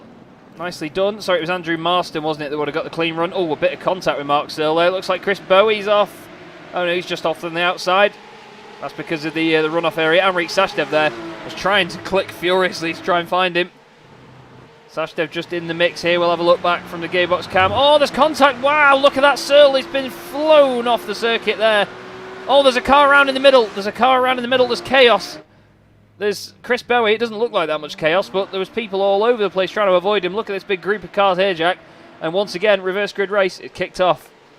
It has indeed. Ryan Parkins didn't exactly get off to the greatest of starts. I think he was pretty much dead last going into turn 1, but he made it work just before all of that kicked off. At the top of Radion, he'd gained 10 positions, but he's now all the way, well, I say that, he's basically back up and gained 10 positions once again. That's because the car we're looking at the moment, the number 99 of Ryan Penny, is backwards, going through the S's, but Ryan Parkins now up into 11th, so we knew we'd see him working his way up through the order, and he's doing it probably well. Have a look back now, that's Chris Bowie sideways, everybody collected each other. Does he get collected again? I think he's just off the racing line, and that is somewhere you don't want to be sideways alone, let alone with 3 other cars trying to avoid you, and he's off again. Well, mayhem once again here, Peter. I mean, let's see if we can try and make sight of this from Ryan Parkins' car. You see Mark Searle go off in front. There's contact there between Stuart Clark. Oh, and actually, I think that was Mark Bowe. Yeah, Mark Bowe got involved in that one heavily. I'm just trying to see who was at the back of that. It was Dan Bathy. Dan Bathy got the best view here. What do you make of this one? Well, I think any of these onboards would make a very good iRacing highlight clip, as we see Chris Bowie gets a big help from Mark Bowe and Stuart Clark there sideways in the Sunoco liveried car. And oh, Mark Bowe nearly gets past and gets clipped at the edge there. And Ryan, well, really good avoidance there from Ryan Parkins. And I think that Dan Bailey able to do the same. You can see him tweaking the wheel back and forward, but the C's sort of part in front of him, so he's just able to come through. And Mark Phillips, the Bernie Eccleston of Porsche Club Sim Racing, he gets through nice and safely as well in his blue shiny car. But back at the front, we've got to talk about Paul Rieger. Paul Anchors Rieger, who pulled one of the most incredible late braking moves into the Hizzy chicane at Oulton Park that I think I've ever seen. And he sets a brilliant lap time, and he's off to a rocket start here in this reverse grid race. And Paul's quick, so he's going to take some chasing. He certainly will. We've got battles all the way up and down the order. Look at that as the track glows orange there as the sun sets over the Ardennes Forest here. Great train of cars here, starting with number 38, Gavin Halls, and it's James Cummings, Austin Greatrex, Ryan Parkins, Carl Sharkey, Dan Bathy, Carl Hazelton, Mark Phillips, Johnny Elia, and then it's 2 seconds back to Andrew Marston. So these guys are all going to be in the slipstream of one another, trying not to get slowdowns. Amrik Sashdev and Paul Stout are very close together further up. Carwadine's into second, Danny Jones is third. Gavin Halls has gained 15 places already. Race 1 winner. Avoids the chaos here, Jack, and well, we've said it before that survival of the fittest is probably one of the main things here. Oh, Paul Stout, never mind survival of the fittest, it's accident of the brightest. Yeah, Paul Stout off the road there, not quite what I was expecting to see. I'm guessing just over-rotated the car. Did he have an incident with Sachdev? I don't think he did. Does he over-rotate? He does. We've seen it before. and he kisses the wall very, very slightly, but he got away with it. There's Ryan Penny squeezing the number 77 of Carl Sharkey there. So those two racing nice and closely. I think Sharkey had an issue. Sorry, mate. I think Sharkey had his own issue here. Let's have a look. Oh, he's already off. Very strange. He's already off and comes back on, and that's where the squeeze happened then with Ryan Penny. Sorry, mate. You can continue now. That's fine. I was about to talk about this this group of cars at the moment. Mark Baxter Jones, 10 positions gained. Gavin Halls with 16. So something we haven't seen from Gavin really much this season. That's Henry Sachdev sideways and into the wall. Oh, he's got to make sure he stops it there. I'm so glad he hit the brakes when he did, because that would have been a very, very high speed incident. But he reverses back into the wall to make sure he's out of the way. But Gavin Hall's that man there, currently in 5th position, something we haven't seen from him. And I'm not sure whether he's been putting in that extra time. There's Stuart Clark off the road as well. So race 2, it seems like everybody has been let out of their cages, and they're just going absolutely tooth and nail for every position they can get, which has introduced a few little incidents. And I'm guessing that won't be the last of them. No one wants to finish this race, do they, Peter? They'd just rather chuck it at each other at the scenery. Meanwhile, Paul Rieger, he's got a 6.2 second lead now. Yeah, Paul's with a bit of clean air. You can count on Paul to put in some quick laps, and Oliver Carradine looking to make amends after an eventful race 1 in the Amolo Gatto machine, one of our sponsors for the Porsche Club of Great Britain Motorsport, and also Pirelli and Petro Canada on there as well. And yeah, the number 80 car looking very strong here, but watch Gavin Halls, because he's been so quick, and well, what a great way to follow up your opening win of the season. But oh no, that's Paul Stout and Carl Sharkey. Oh dearie me, it's been a calamitous day for him. Let's see what happens to Paul here. Oh no, sorry, no, this Carl Hazelton. Yeah, Hazelton had a separate issue, and it just clicked on that one instead. Oh dear, let's see what's going to happen here to the number 24 Porsche Senta Chester machine. Johnny Elia has a big look up the inside. Carl, I don't know if there was contact there or not, maybe. But yes, Stuart Clark in the, I don't think we'll call it the Sunoco machine anymore. We'll call it the Suno Ono, because he's been in the barrier quite a few times so far. And here's what happened to Carl Sharkey. It's not as bad as mine, don't you worry. So they're closing up on Paul Stout. Ryan Penny and Paul Stout just in front of Carl Sharkey here. Carl goes to the left. Goes across the front of Paul Stout, trying to avoid Ryan Penny, who I think had his own little moment and got out of shape there. And unfortunately, it was just a bit over the top there. Ryan Parkins testing the integrity of the floor of his GT3 Cup car. But all over the back of Austin Greatorex. And these two of the real stars of this series this season, Jack. Once again, we have them together on track. We do indeed, and I was just thinking back to Donington Park for rounds 1 and 2. They were battling just like this, but with the inclusion of Kyle Henney and Dorrington, and it's a shame we haven't got those boys out today. But it doesn't mean that's going to take away from the action. Ryan Parkins and Greatorex will deal with it just the same. We've had an incident for Angus Archer. It's been a rotten day for him. He hasn't qualified in either race. He didn't make the grid in race 2. And let's see what happens to him, as he's clearly left the pits, because he's got out onto the circuit. I think we were just looking there at Parkins, looking at the inside of Greatorex. We'll have a look back, and Angus Archer, he just returned to the pits. I'm not sure what happened there, but let's have a look back. There we go. Oh, he's over-rotated the car into the wall, much like Sachdev. Does he continue on? I'm pretty sure he could do mechanically, but decides that's the end of his race. If we have a look back at Parkins, has he got in front of Greatorex? I think he will have done. Yes, he has. Apologies, I was just trying to flick between loads of it. Then we've had an issue for Ryan Penny and Stuart Clark. Stuart's just giving him a kiss into the bus stop. The car disappears for a sec, reconnects over the sausage, and hello. gives him a little bit of a wave. I'm sorry, I know we shouldn't really take the mick out of the drivers, but I imagine it was pretty funny to watch Stuart Clark from this point of view. Here we go, ready? Hi. No, not as much in sight there as I thought, but yeah, these guys. They come alive in these second races, Peter, as we've got Dan Bathy now and Austin Greatorex. It's the battle of the matte black cars. Baxter Jones is off. Yeah, this is been certainly even more eventful than normal reverse grid race. Probably a good time to mention our official insurance sponsor of the Porsche Club of Great Britain, Lockton Insurance. If your renewal's coming up for your Porsche, give them a call. They're renowned for looking after Owners Club clients, and that dreaded renewal date, they'll be able to help you out, I'm sure. with a quote. Anyway, back to the racing. Austin Greatorex in the Quantum Racing Machine. We've seen Austin really get his elbows out this race with Dan Beatty in the Sacred Coffee Machine.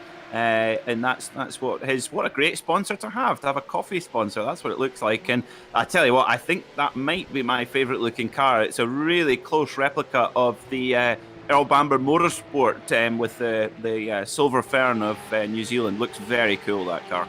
Yeah, it does, and especially with the matte effect on it as well, and coffee branding on it. Oh, iRacing Shadows doing their thing there. Thank you very much for that, boys. But this is a good fight as well, though. Dan Bathy having a go at the car in front of Austin Greatorex. Oh, James Cummings has had an issue. He's had a shortcoming. Let's have a look at what happened in this scenario for him. Mark Bowe has also actually stopped as well. This is, for some reason, not showing Mark Bowe. Oh, there he is. Wow. That must have been a big one out of the left-hander. Let's go back to it. Oh, really too quick through there. Catches the end of that wall, unfortunately, and the cars around him very damaged. Here's James Cummings, and again, just over-rotating it on the brakes, Jack, and we've seen it so many times now. I'm not going to say it gets boring, because, to be honest, it's quite entertaining the way they just sort of shimmy around slowly, but the drivers will get frustrated with moments like that, won't they? Yeah, it's understandable as well, because the car is so rewarding to drive. It's such a good car when you get it within your grasp, and it feels nice. It turns in beautifully. It powers its way out of a corner. But as soon as you start to overdrive it or become that little too overconfident in your abilities or the car, it will bite back. We're now looking at Ryan Parkins. Look the long way around through Kemmel Corner onto the Kemmel Straight. This is on Gavin Halls. But yeah, because the engine is at the rear of the car, it's very easy to over-rotate on the brakes, running a rear brake bias as well. Does Parkins get the move? He's going to get stuck behind Carwadine. He slots himself in between the pair of them. So Gavin Hall's losing out to Parkins this time. He's had his bit of fun. He's won his race, and Parkins has gone, right, there you go. That's your lot, mate. So Parkins now in front of Gavin Halls, and once again up into the podium positions. The next target for him will be Carwadine, only 2/10 up the road. This is now Danny Jones losing out to Greatorex. Dive up the inside of the Brussels hairpin. Great move, textbook from him. Lots of position changes up and down the order, and we've still got 9 minutes of the race to go. That's Chris Bowie. We've just got cars everywhere showing us that it's a round of the Paris-Dakar, not the Porsche Club GB Sim Racing Series, because honestly, so many of them have spent a lot more time on the grass and the track, but it's entertaining viewing for us lot, and I'm sure everybody watching the stream will be enjoying it as well. We really hope you are. Down the inside goes Gavin Halls on Ryan Parkins. This is not over yet. He still wants to have a good fight with the newly crowned champion, and he wants to show him he's got the pace. Car steps out a little bit there, looks down the inside again. It's the right-hander. Ryan, he's just got to get used to Carwadine braking a bit earlier here, so he can't put in the pace that he normally would, and he's getting held up, and Gavin wants to just show him exactly what he's got. Paul Rieger now has a 12-second lead over these boys, so he is in Wonderland at the moment in the Ardennes Forest. But Gavin Halls is putting everything forward here. A bit wide through Blanchemont though, misses the apex, doesn't let it run too wide on the exit. Parkins has actually got past Carwadine already. What a run, that was mega that there, Jack, wasn't it? It was indeed. I think he had the overspeed, and he's going to lose out to Gavin Halls as well by the looks of it, unless he gets his foot down. He does indeed. Just about holds on to P3, but look at the drive from Gavin Halls out of the corner. Run up to La Source. I think he will have the move made. He's got the preferred line. Later on the brakes, they're still side by side, but there you go. The swap for position. Carwadine looks for the cutback, but I don't think it'll be there. But yes, Parkins, mega run out of Blanchemont on the run up to the bus stop. He did all he needed to do on the brakes just to secure the position, and that's another position made for Parkins. Gained 18 positions from where he started. Gavin Halls has gained 19, so I can imagine those two will be stuck together, and we've still got a couple more rounds to go as well, everybody, so look forward to that at Brands Hatch. And I've got to say, that's going to be the standout one for me. Brands Hatch, my favourite circuit in the world, with a championship that has just come to life, and I can't wait to see him there. And just looking here, Peter, the overspeed again down the Kemmel Straight, very important. And you've got to think about the mind games of this, because if you come onto the last lap, as Danny Jones is going a lot slower than Mark Phillips by the end of the straight. Slowdown penalty, I think. He went straight on at Eau Rouge. I think it's a slowdown penalty. So, yeah, Mark Phillips going through here. Very impressive. It'll be interesting to see. It'll be a tall order for Ryan Parkins to be able to chase down Paul Rieger. Paul has got a brilliant drive right at the front of the field out on his own, but good battle between Parkins and Halls as well. And it's a little bit like being the You know, and I watched a documentary on hippos the other day, and everyone wants to have a pop at the big king hippo, and that's what that means. Parkins, he's the king hippo, and Gavin Hall's saying, right, I'm going to have a pop at you. You might have been crowned the king, but not for long, son. I've got no words. Like, I don't. Out of all things I expected to hear today, Peter, you still catch me off guard. I love it. But yeah, King Hippo then, Ryan Parkins is currently, that's it now, he's known as King Hippo from this day forward from me. He is second at the moment, trying to open up the gap to Gavin Halls, but we just had a glimpse there at Paul Rieger doing an outstanding job in the beautiful blue and white machine that he is in at the moment. And of course, black interior as well, nice and classy. The sun right in your eyes there, through the fence, through the final corner. He's coming on to lap 7 of this race, 14 and a half minutes almost done. And we've got this battle that we just had a quick look at there between Ryan Penny, Chris Bowie and Amrik Sashdev a bit further down the order. Danny Jones has also got the attentions of Mark Baxter-Jones very close behind him. So the Haribo car looking for a better finish in this one. Mark Baxter-Jones, if I get his name right, will try and distract him. Parkins, of course, fastest lap of the race. 2:22.4, although interestingly enough, it said just underneath that then that Halls did a 2:22.3.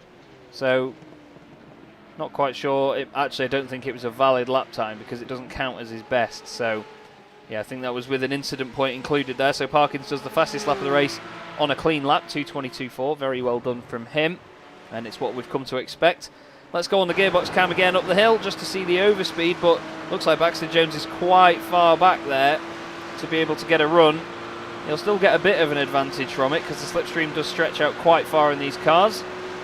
The humongous rear wing punching a big hole in the air. But yeah, nothing doing this time round, and Danny Jones is happy to be in 8th place, I imagine, because he's had a very topsy-turvy season. Sashdev is now going to be trying to get past Ryan Penny, but that, if I've ever seen it, is surely a slowdown for Sashdev. The car going very, very deep through Eau Rouge and Raidillon. Doesn't seem like he's slowing down too much. Between them, they've got a clean pair of front fenders on their Porsches, though, Jack. They do indeed. They'll have to swap and just get a scrap car and a and a car that actually looks half decent. There's a lot of cars out there at the moment do have bent bodywork just because of the nature of race 2. All the quicker drivers trying to work their way up through the order. And speaking of quicker drivers, that's Greater X working his way past Carwadine. Carwadine now, he's only lost 1 position from where he started, so he's been very dominant at the start of this race. 3.5 minutes left to go. He will continue on. He's just got to make sure that he doesn't lose any more positions. Mark Phillips is behind him, but Carwadine, a good drive from him, and I've got to say, a standout drive from Rieger so far. He's still 10 seconds to the good of Ryan Parkins, but Ryan is getting closer, constantly setting quicker and quicker laps. This lap alone, he set 2 overall fastest sectors, Sector 2 and Sector 3.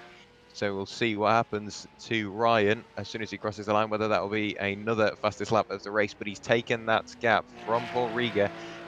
He's taken 2 seconds out of that gap from Paul Rieger just on that lap. There you go, a 2 minute 22.083. Definitely not a 1 minute 22, although I'm sure I wouldn't pass it by Ryan Parkins because I know he's capable of some crazy things. But Mark Baxter-Jones still on the tail end of Danny Jones, and battles seem to appear, but just don't go away. Yeah, sorry about the flicking around there, everybody. My accuracy hasn't been great. Baxter-Jones down the inside of Danny Jones. Oh, he says, there you go, that's for taking me surname. No chance. That was not going to work. And I think there was a bit of movement down the straight there. I did say before, these guys do not need to move over on each other on the straight. Let's see what happens. Yeah, the thing is that, I mean, it's a bit of a tough one, that, Peter, because even if we go on the chopper cam, you can see that I need to go a bit further back than that, I think. So you'll have a look here.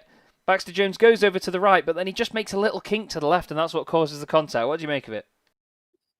Yeah, it looks as very, very marginal there, but you can't really put any blame on Danny Jones. He's braking in what looks to me like a perfectly straight line, which is all you can really ask for. And yeah, just a little move across there, and that was all it took. And Danny Jones actually, as the innocent party, luckily able to carry on as well. So it was kind of it was the war of confectionery there. Of course, I always think that Mark Baxter-Jones' car looks like a Wrigley spearmint packet. And then, of course, we've got the Haribo as well. So after your Haribos, you've got to clean your teeth with the Wrigley Spearmint. You're not wrong, actually. I'll give you that. I like that comparison. But yeah, it just shows you the tiny margins. The little diddy move like that from Baxter Jones, and it causes a contact. And I think it was kind of, not to sort of say it was a good thing that he spun, but obviously it was a good thing that Danny Jones didn't lose out too much from that tiny little correction as well. We've got James Cummings here in 11th, watching Carl Sharkey chase him down at the moment at number 77. Carl's had a very, very tough race so far with a couple of incidents on the first few laps. Almost getting caught up in the mayhem at the start. He had a bit of a coming together with Paul Stout when he was trying to avoid Ryan Penny earlier. Well, James Cummings doing a good job at the moment as well. He's shown that he's got some good pace this season in the blue chrome car. Really do love looking at that thing. The spec map is very pretty indeed. And Paul Rieger has just started his final lap now, Jack. And, well, I mean, he's 8.5 seconds in the lead. That's not really anything bad you can say about him in this race. He's been putting in consistent lap times, sort of race leading pace, and no one's been able to touch him. He's just done the clean job. Exactly, that's all he needed to do, and only 7 kilometres, so one more rotation of the Spa circuit to go, and he made the most of a poor situation by others with the big first lap incident going up over Rouge and Radion. I'm sure he saw that in his mirrors, took his opportunity, and thought, right, this is the one for me. And he's been losing time to Ryan Parkins, but it doesn't matter how much he loses. Whoever crosses the line first, and at the moment, the number 7 of Paul Rieger will be that man. Ryan Parkins still there in second position, followed by Dan Bathy. Gavin Hall's not managing to get onto the podium this time, but nevertheless a good showing for him so far this weekend. Oh, this is side by side. Chris Bowie. Oh, a little graze of the wall there for Chris Bowie. Carl Hazelton's almost side by side. I think there was a bit of contact between them two as well. Heck. Oh, that's going to be a big hit for Hazelton. Somehow the car sort of bounces back onto the circuit. Something's broken front right though. Something's very broken front right. Look at that. That is not a car that is behaving itself. I'm not sure whether that was some sort of redemption there. We need to go a little bit further back and look at Chris Bowie then. So they got side by side down the straight. Right, Carl sort of squeezes him, but at the same time Chris comes over to the left a bit as Carl gets on the brakes. Chris gives him a tap, but the car's just unsettled for a long time there as he goes up the hill. And that's a very broken Porsche. Look at the steering as well. Something definitely not right there, I'm afraid. We'll go back on board one more time. Actually, no we're not, because Paul Rieger is about to come around the final corner and take round 14 of the championship. Beautiful drive. Paul Rieger is a race winner in the Porsche Club of Great Britain Sim Racing Championship. And your newly crowned champion, Ryan Parkins, what a drive. 18 places gained to finish second, and 18 places for both of these boys as well. Dan Bathy finishes third on the podium again. Gavin Halls, great night for him, great afternoon for him. Don't know what he's doing with his evening, but I hope it's good anyway. Austin Greatorex finishes 5th, Oliver Carwadine 6th, Phillips 7th, just ahead. Oh, Danny Jones, no, the Haribo car and the Spearmint together. That's a flavour combination for you, Peter. Oh dear, that's another incident at the bus stop. We saw one in race 1. There's for Danny Jones just bumping into Mark Baxter Jones there. Unfortunately, let's see what happens. He maybe gets a little help from Johnny Elia actually, and Johnny says, "Oh, it wasn't me. See you later," and scampers away by. But I have to say, big congratulations. Oh, what's happened there? Elia actually a bit of not to say justice, but because I don't think Johnny gave him contact. Let's have a quick look. No, you're contact. Right. You're spot on. My apologies, Johnny. That's and just he gets down slow, puts a full gas. He sees the finish line fever, and goes, "Oh no!" and just overgasses it. And Carl Sharkey nicks by there to pick up a couple of places as well. But yeah, what can you say? Really well done to Paul Rieger. His first win in the Porsche Club of Great Britain Sim Racing Championship, and we've had 2 first-time winners today, which has been great to see. Paul Anchors Rieger. Brilliant job from him and a thoroughly deserved win. And who knows, we might see more first-time winners next time out at Brands Hatch. Yeah, I definitely hope so, because it's always nice to see some new names reach the top step.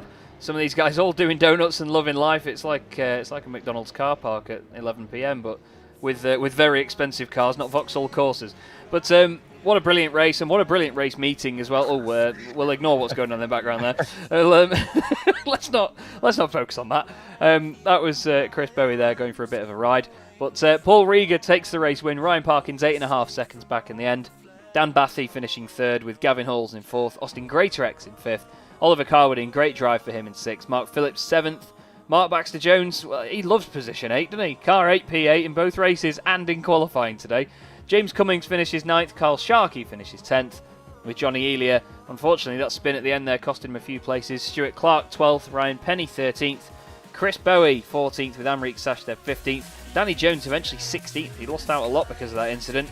Paul Stout 17th. Andrew Marston finishes in 18th place with Carl Hazelton a lap down. Mark Bowe 6 laps down. Angus Archer 7 laps down, and Mark Searle, unfortunately, 9 laps down. Reese in the chat asks, what game is this? It's not a game. It's a simulator called iRacing. Nah, don't worry, I just get snobby over it. But yes, iRacing, and it's absolutely wonderful. But a great meeting all the same there, Jack. A lot of action, a lot of brilliant racing, and a new champion out of it all. Yeah, it couldn't have gone much better for Ryan this weekend and throughout the season as well. He's done a mega job, and to cross the line today exactly where he needed to, and me and Peter were alluding to it during the break as well, just saying that he doesn't take unnecessary risks, he does what he needs to do, and if the possibility arises he might do a bit more, but he won't go out of his way to do so. He does, like I said, he does exactly what he needs to do, doesn't take any risks, and it's clearly point proven because he is now the new champion, the inaugural champion of the Porsche World Sim Racing Series, and we've got to bring him in. We've got to bring him in for an interview just to hear his reaction. I'm sure he's overjoyed. And we will do just that. So the man himself, newly crowned champion Ryan Parkins, joins us in the box. Ryan, you must be over the moon, mate. I mean, you've got exactly done what you came here to do, and now heading towards Brands Hatch, of course. You're going to have just one meeting to go and enjoy yourself. Oh yes, boys. Very, very, very happy. My girlfriend just literally come through the front door cheering, and then she just heard me talking and then ran out again. Love it. Well, I'm really happy. Yeah, thank you. Well, it was a great drive, mate, in the first race. I did want to ask, I mean, the start in the first race didn't quite go your way, but seeing as it was just quite coincidental you ended up just behind Carl Sharkey, I thought you did that just to make it a bit of a battle between you and him, but Peter reckons it was nerves. Were you that nervous that that's what caused it? Yes, because I haven't done barely any practice at this track. I know it really well, and I come on the Sunday last week, done a few laps, and every time I made a mistake and got really nervous and worried. So I went to my girlfriend's, no sim rig, not worrying about it, and then when I come back on Saturday, limited practice. So, and I only practice starts twice. I normally practice at every end of every session about 4 or 5 times. This time I didn't do any, and I just felt a bit nervous. And also as well, it reminded me of like Sebastian Vettel in like 2012 at Brazil. Yeah. He had to get 4th, and then he like dropped down. I felt like Vettel. Like being arrogant. Well, you certainly drove like him, mate, and of course you are the champion because of said drive as well. And that second race as well, I mean, not to take anything away from that, that looked like a very enjoyable drive for you boys going through the field there. It was, wasn't it? I went round the outside, I thought I gained loads of places at turn 1, had to hit the anchors at Eau Rouge, and then a bit later on somewhere else. I was quite nervous, and then everyone caught up back up again. It was really good. But when I got past Oliver, I was really happy. It's like, great, I'm in the lead, I can battle Gavin for it, and I looked at the relative, and it said Paul Rieger, 12 seconds, and I just had to laugh. I was like, well done. Yeah, he did a good job, did Paul? He was off racing in France by the time you lot had managed to get around the first couple of laps, but that was mega, mate. But obviously, well done on the championship. We're really pleased for you here at Simracersworld TV. It's been a joy to watch it, and of course, we go to Brands Hatch next week, and I'm sure you're going to enjoy yourself there. What's your approach going to be for that one? I'll probably do a little bit more practice. Because I still want to go and beat Gavin and Austin, Carl. I still want to win it. I can, got a little bit less to lose now, but I'm really happy. If I can should I kind of do a quick shout out? Yeah, of course, mate, of course. So I want to thank my old man, my brother Warren, girlfriend Angelica Pacello, Stig from KV Pictures, Kate at Ari Crew. All of them have messaged me throughout the week all the time. Even everyone in the chat, Pete has been messaging me. Everyone's been really helpful, and I really appreciate it. And also, my brother's now recently got a sim rig, so he's just starting up again. So, luckily he can't afford a Porsche, so he can't join the club. Otherwise, I think everyone should be really worried. Love it. Well, great to speak to you as always, there, Ryan. Very well done on your championship, and we'll let you go and go and speak to your partner now as well, and enjoy the moment, buddy. Cheers, thank you very much. Cheers, guys. Cheers, Ryan. It's brilliant stuff to speak to him there, and of course, we had some new race winners this evening, and we bring one of them in now, Mr. Halls himself, and I will leave you in the very capable hands of Peter MacKay. Hey guys, how are we doing? We're very well, Gavin. How are you, sir? Getting your first win of the season. I was saying on the broadcast it was a long time coming. Is that how it felt for you? It is a massive monkey off my back. I can honestly say, Peter, I've done quite a bit of racing. I've never worked so hard for a win in my life. I honestly didn't think it was going to happen. We were wondering up here as well if it would as well, because you have had the pace at a lot of the tracks, but it's just been one thing or another, getting caught in incidents and what have you. But what was different today about at Spa? What came together? I think it's just the mistakes and the problems. Like I said, there's been a lot of issues the whole season with internet cutting out, with jumping the start, which is one of my favourites, and then obviously collisions and just silly mistakes. I had one round when I was sick, so it's just been non-stop. Every race has been a problem, and as long as you learn from your mistakes, it took me quite a while, but we've just kept ticking the box off, and finally got everything together, and it came good today, thank God. Certainly did. And out in Bahrain today, what's the plans for the rest of the day? Go out for a ride on the motorbike, or what's the plan to celebrate the win? I'll probably tell my wife, who will be mostly relieved, and the kids, because they'll be able to spend a Sunday night actually talking to me and not with me sulking. And then I think we're going to go out for dinner, try and grab something to eat. It's too hot to go outside and do anything really till it's dark. Oh, well, go and enjoy that. Thanks so much for coming up to chat to us in the commentary box, and hopefully we'll have another chat next week after Brands Patch. Yeah, no worries. I just want to say thanks to you guys for doing a stellar job up there in the commentary booth, week in, week out, and obviously the organisers of PCGB, so Mark, let's get them all right, Carl Sharkey, we've got Matt, who does a lot of work behind the scenes, so everyone who puts their effort in, all the races, everyone has their own little bits. I just want to say a big thanks to them for making this championship awesome. Smashing. Thank you very much, Gavin. Great to speak to you, mate, and thank you for your comments as well. We're really glad you appreciate the streams and enjoy it, and we'll, like Peter says, hopefully we'll speak to you at Brands when you get another win there.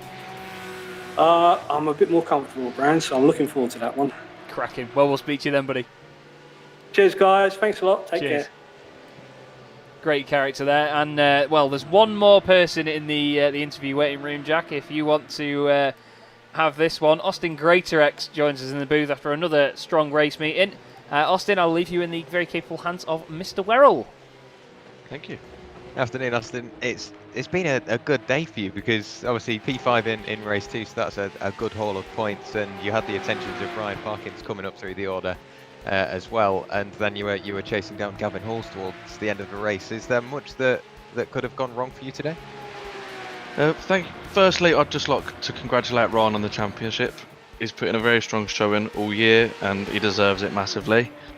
And then, not a lot really. I didn't do much practice for this week, so that's pretty much as best it could have gone for me today.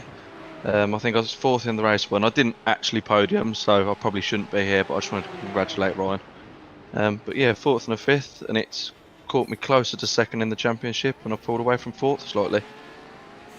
Well, no matter where you finish, you should know we're always happy to have you in the booth. And yeah, like you say, you didn't get on the podium, but you were as close as you could get in race 1 and 1 position away in race 2.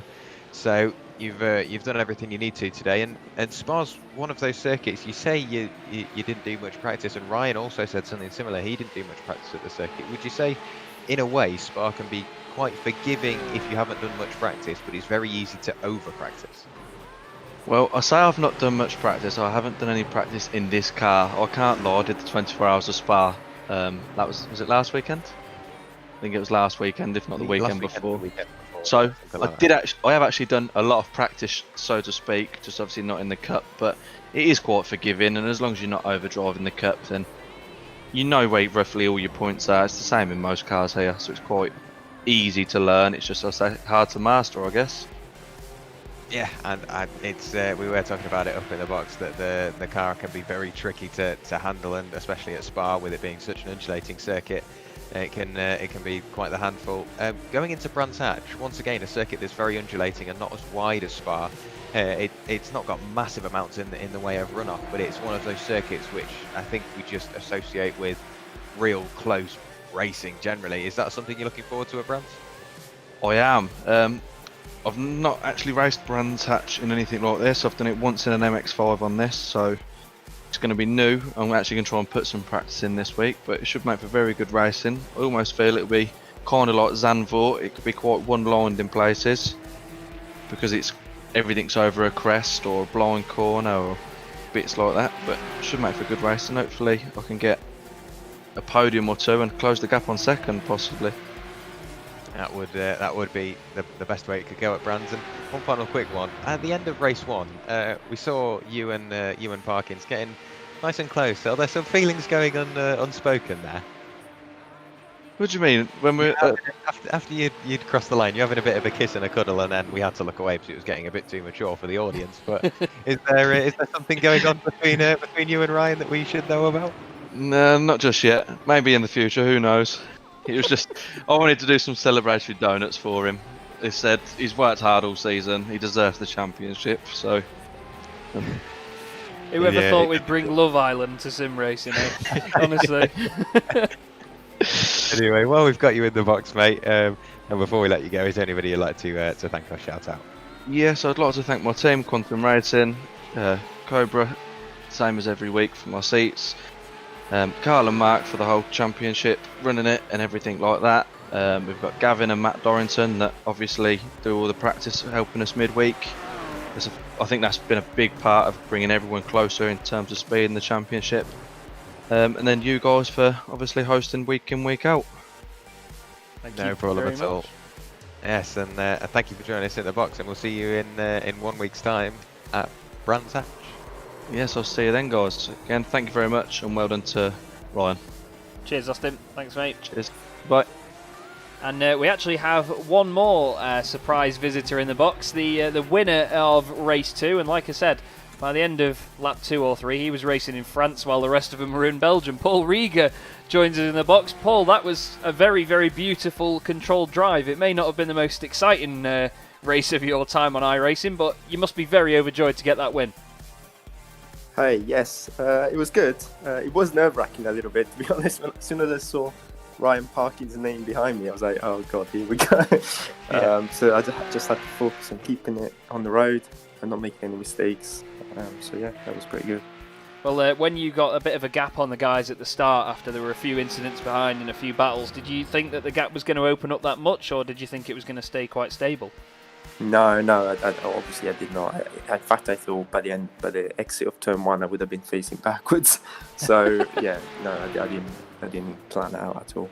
It was lucky. Well, what was sort of going through your head in terms of keeping the pace through that race? Because I know from when you're in a bit of clean air on your own and you've not got battles going on around you, there are some drivers that would rather follow somebody just to make sure they keep their pace the same and keep it consistent. Did you think that there was anything you could do just to make sure you were consistent, or was it a bit more difficult when you're on your own? It is more difficult, actually. It's a good point. And I kept making tiny little mistakes, but each lap that was when I looked at the lap time, it was quite consistent, 23.4, 23.8, things like that. Which was a bit of a surprise, to be honest. I was kind of I did think I was going to get caught, to be honest. I didn't think this was I was going to be able to hold on that much. It is hard being out there by yourself. It kind of you'd feel a little bit detached from the race. Yeah, it's easy to get into a rhythm, but then sort of become a bit self-aware all of a sudden, and then fall out of said rhythm. But you did a beautiful job of it all the same, and of course you're one of 2 new winners in the series this afternoon, and it's great to see. But before we let you go and enjoy the moment for the rest of the afternoon, Paul, do you want to give a shout out to anybody? Yeah, I want to obviously give my congratulations to Ryan for his championship win. I want to thank everyone in the PCGD, Sim Club, Mark Phillips, Gal Sharkey, Austin, everyone. They've all been fantastic guys. It's been great fun just being part of this. So just look forward to the next race at this point. And thanks everyone. No problem at all. Great to speak to you, Paul. Well done again for that second race win. It was absolutely wonderful, and we will see you at Brands Hatch. Thank you. Bye. Cheers. Well, boys, another great race meeting under our belts for that one. And just coming to you, Peter, this series never fails to entertain. I mean, we saw a bit of chaos and a bit of argy-bargy in race 2, but we know and love it by now. And, well, 2 new winners as well, and a new champion. So plenty of good has come out of this evening. Yeah, it's been a fantastic day of racing. Of course, Spa never disappoints. It's such a challenge for the drivers, and we saw some great battles as well all the way through the field. And I think that's what a big part of the season has been about, is everybody's had their own kind of personal best positions to chase after. And yeah, to see Paul and Gavin get their first wins of the season, and definitely for both of those guys, that's been a long time coming, particularly for Gavin, who's had some real front-running pace at times. So great to see him get a win, and who knows, as we go into season 2, that well, actually, I'd be very happy to bet that leading group is just going to get stronger and stronger, and there's going to be more people going for wins, and we're going to see more winners across the season. And really, that's what we want as race fans. And it's just been a pleasure to watch Ryan Parkins drive to, I mean, absolutely flawless championship. And it's not been a cakewalk for him. Absolutely no way. He's had to really execute and deliver all the time, and he's done that. And thoroughly deserving champion. I'm sure he'll be enjoying a few libations this evening to celebrate. Definitely will. And speaking of those, how are you going to control your excitement in the upcoming week, Jack? Because your favourite car and your favourite track on iRacing are going to come together in a season finale. Are you going to be able to cope, mate? I don't think I will, to be honest, because Brands Hatch holds a very special place in my heart, but just from real life experience. And the car on iRacing itself, or the car in real life, is good, but the car on iRacing is even better. So I'm not sure what I'm going to do, but I think everybody, if you are still watching the stream, and I'm going to pre-warn you two as well, be aware and be on the lookout for a very, very excited Jack Werrell, because I can't wait. I want it to happen now, but I think that the 1 week wait is going to be well worth it, because we're not looking for a champion anymore. We've already found one in the shape of Ryan Parkins, but there are still other championships to be decided as well. So it's going to be a mixed bag, I think. Reverse grid race is probably the one I'm looking forward to the most. Definitely. And like Jack says, we will see you in a week's time. We can hear Jack smiling from here already. So don't you worry, we will bring you the same entertaining action as always. My name is Chaz Draycott, and joining me in the box this afternoon was Jack Werrell and Peter MacKay, doing a wonderful job as always. This has been the Porsche Club the Porsche Club of Great Britain Motorsport Sim Racing Championship, and we will be with you in a week's time for the finale, rounds 15 and 16 from Brands Hatch. Ryan Parkins comes away from here as the new champion, and he's going to get his elbows out at the final round, and it's going to be an amazing race on that afternoon. But for now, have yourselves a great afternoon. Enjoy the beautiful weather that at least I have here in the northwest, and we'll see you next time round.